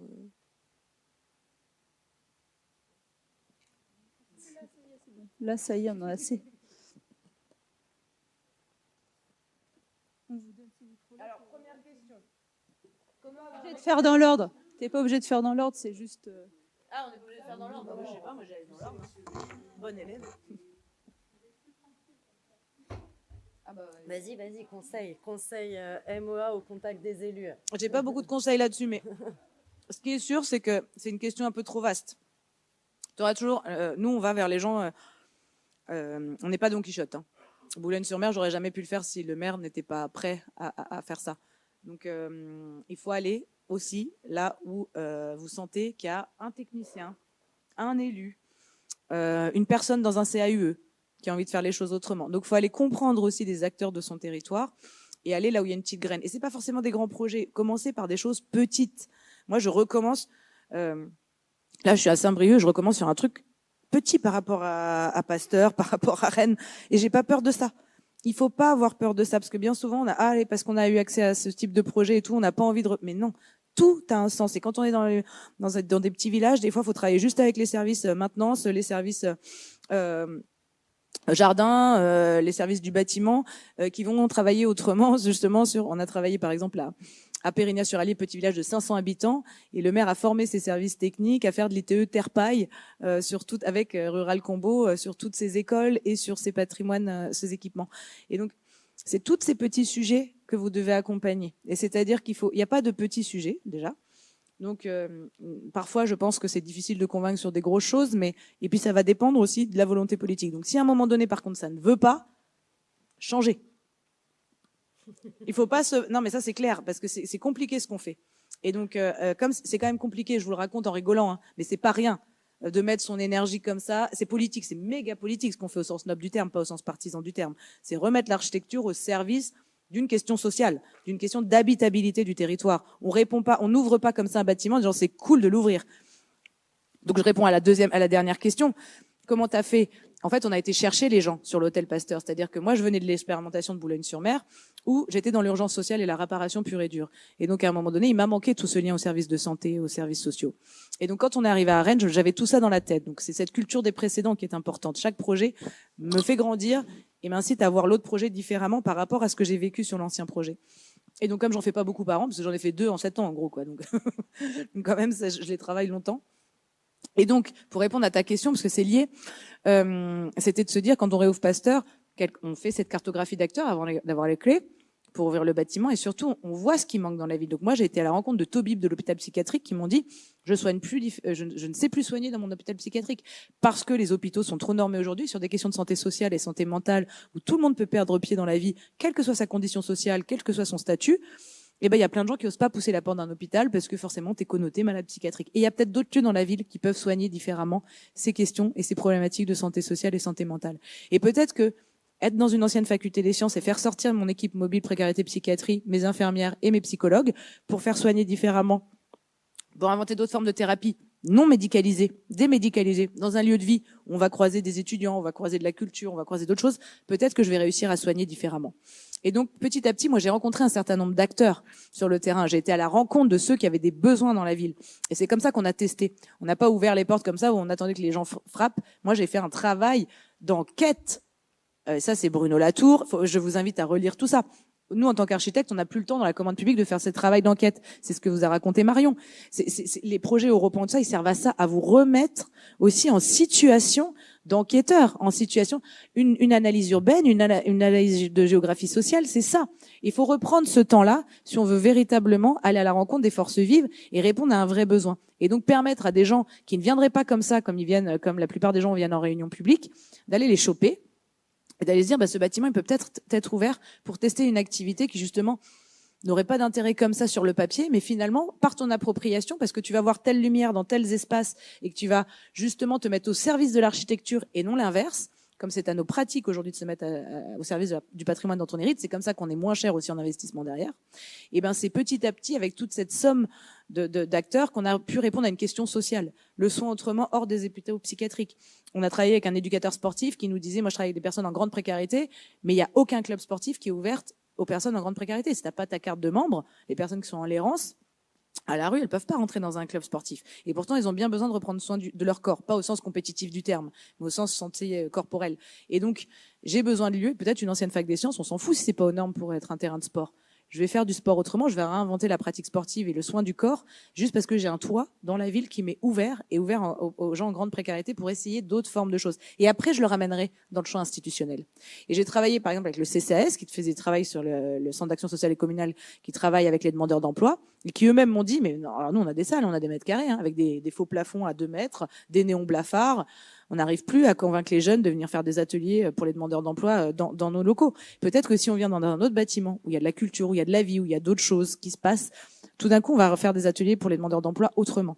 Et donc, ils sont venus expérimenter une autre forme de travail pour mieux revenir et réinventer ce que c'est qu'un CCAS aujourd'hui. C'est à ça que doivent servir aussi ces patrimoines vacances. C'est pas tout de suite leur pluguer un programme. C'est de se dire comment, c'est ce que j'appelle une place publique avec un toit, comment ça peut permettre aussi à des métropoles de se réinventer grâce à ça, en permettant à d'autres d'utiliser des lieux pour faire des actions qu'ils n'arrivent pas à mener ailleurs dans des cadres très circonscrits, et de se dire qu'en se donnant une liberté d'action, on va peut-être formuler une commande beaucoup plus en prise avec des besoins sociaux qui ont bougé et avec des envies que la puissance publique n'arrive pas à capter comme ça, des expérimentations sociales qui se passent que l'institution publique n'arrive pas à capter simplement. Donc, il faut des tiers acteurs, comme nous, les architectes, AMO, AMU. Il faut retrouver cette place de médiation, cette place de tiers acteurs à côté ou de corps intermédiaires qui permettent de parler, d'être l'interface entre la technique, les élus, le politique et le social, la population, la démocratie. Et se dire que c'est des alibis aussi, ces patrimoines vacants et cette réinvention pour réactiver nos démocraties locales. Ça, pour moi, c'est très important. Je ne sais pas si j'ai bien répondu, mais du coup, va chercher aussi là où tu sens qu'il y a des personnes qui ont envie de faire. Et des fois, c'est hors du champ de la technique. Ça peut être aussi des personnes qui ont envie de monter un lieu quelque part et tu te mets à leur disposition à un moment donné. Merci. Ouais, alors juste vraiment par rapport à la toute petite expérience là de résidence et un peu ce rôle qu'on a joué aussi de remise en lien entre une com d'agglo en fait qui arrive plus vraiment à dialoguer avec ce petit maire de commune qui depuis en fait des années va les chercher en disant en fait j'ai besoin l'office public foncier de Normandie porte le foncier et lui il reste obsédé dans cette idée de démolir ce supermarché pour y construire 3 pavillons. Et en fait, le dialogue, nous, quand on est arrivé, était rompu en fait entre la collectivité et le maire, et avec en plus un sentiment d'être méprisé pour le maire et un sentiment un peu d'épuisement pour la com d'agglo. Et en fait, on a aussi servi, je pense, de tampon et de aussi déplacer un peu la question. Nous, on s'est mis en fait un peu comme des personnes qui changeaient un peu la lunette sur le problème, qui était plus seulement qui paye, pourquoi, mais qu'est-ce qu'on en fait, dans combien de temps, mais on fait jamais rien pour ma commune, et nanani et nanana. Aussi, en fait, nous, on était un peu une espèce de terrain neutre dans cet échange qui était difficile. Et donc, je pense solliciter là, quand il y a des interactions, enfin, en tout cas, la collectivité était déjà juste hyper satisfaite d'avoir pu rétablir un contact et ne serait-ce que d'être en mesure, après notre passage, de pouvoir redéposer des flyers comment on gère les haies à l'échelle de la commune, parce que en fait, ils arrivaient, ils les déposaient, ça partait à la poubelle direct. Et rien que de pouvoir les poser, qu'ils aient une place à la mairie et que en fait il y ait aussi une connaissance entre eux de leur métier, de les avoir emmenés visiter aussi en gros une autre opération où c'est un peu les mêmes personnages mais pas dans la même vie. Et où le maire il s'est senti aussi valorisé dans sa fonction et plus seulement comme quelqu'un à qui on dit t'as mal fait, tu peux pas faire, de toute façon t'as pas les sous de faire. Et en tout cas là-dessus moi je trouve que ça a plutôt bien fonctionné. Après, pour répondre à ta question, pour le moment ça a pas donné grand-chose. Alors humainement, moi je trouve que ça a donné plein de choses, dans le sens où en fait le maire a découvert que le lieu de sociabilité de sa commune c'était ce supermarché. Donc, c'était hyper important. Et sur les suites, ça prend beaucoup de temps, mais en tout cas, après avoir fait des rencontres autour parce qu'on a mis du temps aussi à faire la petite édition qui faisait un peu le rétrospectif sur toute la démarche. On est allé la représenter et ça a permis de lancer, un peu sur le modèle de ce qui s'était fait à Falaise, en fait, le service du développement économique de la Com d'Aglo a lancé une étude sur les besoins en ESS à l'échelle de leur territoire. Donc voilà, on est sur la première partie de l'identification des besoins peut-être que notre étude a permis de déjà mettre la graine qu'ils pouvaient la coupler avec l'identification du foncier vacant en simultané, quoi. Voilà, on en est là. Et il y a une opération qui ressemble à ce que tu as fait, Marion, et que je trouve géniale parce que c'est vraiment dans la continuité. Et c'est à Béthune. Et c'est un supermarché de la taille de celui que tu as montré, voilà, avec l'Envol. Et ben l'Envol, on a bossé avec eux. Et du coup, eux, c'est pour ça que ça rejoint un peu ce que je te dis quand tu prends aussi part des utilisateurs. Donc l'Envol, c'est une structure d'accompagnement des jeunes en insertion. Et donc, par l'art et la culture. Et donc, Bruno Lajara, qui est le directeur de cette boîte-là, avait tout de suite jeté son dévalu sur cet ancien supermarché. Il savait que la ville l'avait racheté pour 1 euro symbolique, parce que la ville s'est dit, effectivement, c'est un foncier, il faut absolument que je le rachète pour pas qu'il y ait n'importe quoi derrière. Il y aura pas d'autres supermarchés parce que ces petits supermarchés se cassent la gueule aujourd'hui dans ces quartiers-là. Et donc la ville l'a racheté. Il a négocié avec elle un commodat ou un prêt à usage. Et du coup, aujourd'hui, il monte une structure qui s'appelle comment ça s'appelle ? On l'a documenté en plus. Allez voir sur l'école du terrain. Le passage à niveau. Donc ils ont mis l'Envol dedans, et donc c'est pareil, c'est une espèce de boîte moins sexy que celle que tu as montrée, parce que celle que tu as montrée elle est pas mal parce que tu as quand même des murs en pierre et tout, assez marrant.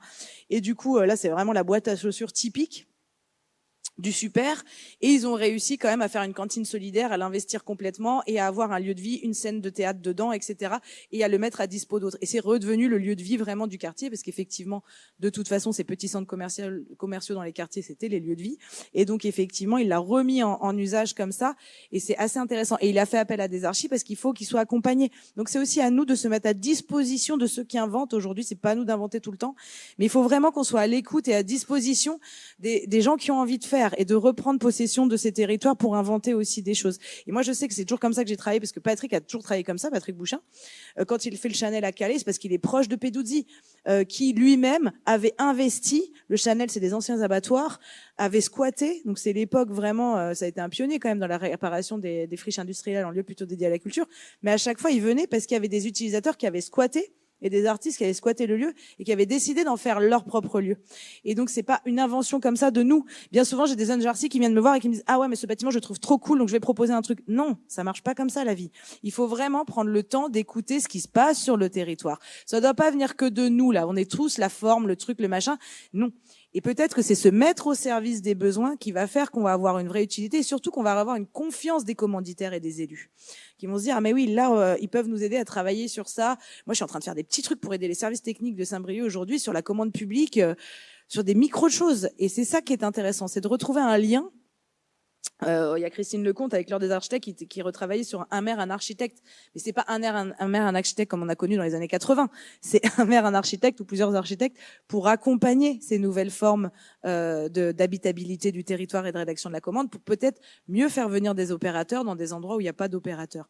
Et pour venir à la question donc des formation, non, mais bien sûr que l'école forme éminemment. Par contre, il m'a manqué l'accès au terrain. Moi, je suis quand même une personne de terrain, vous l'avez bien vu.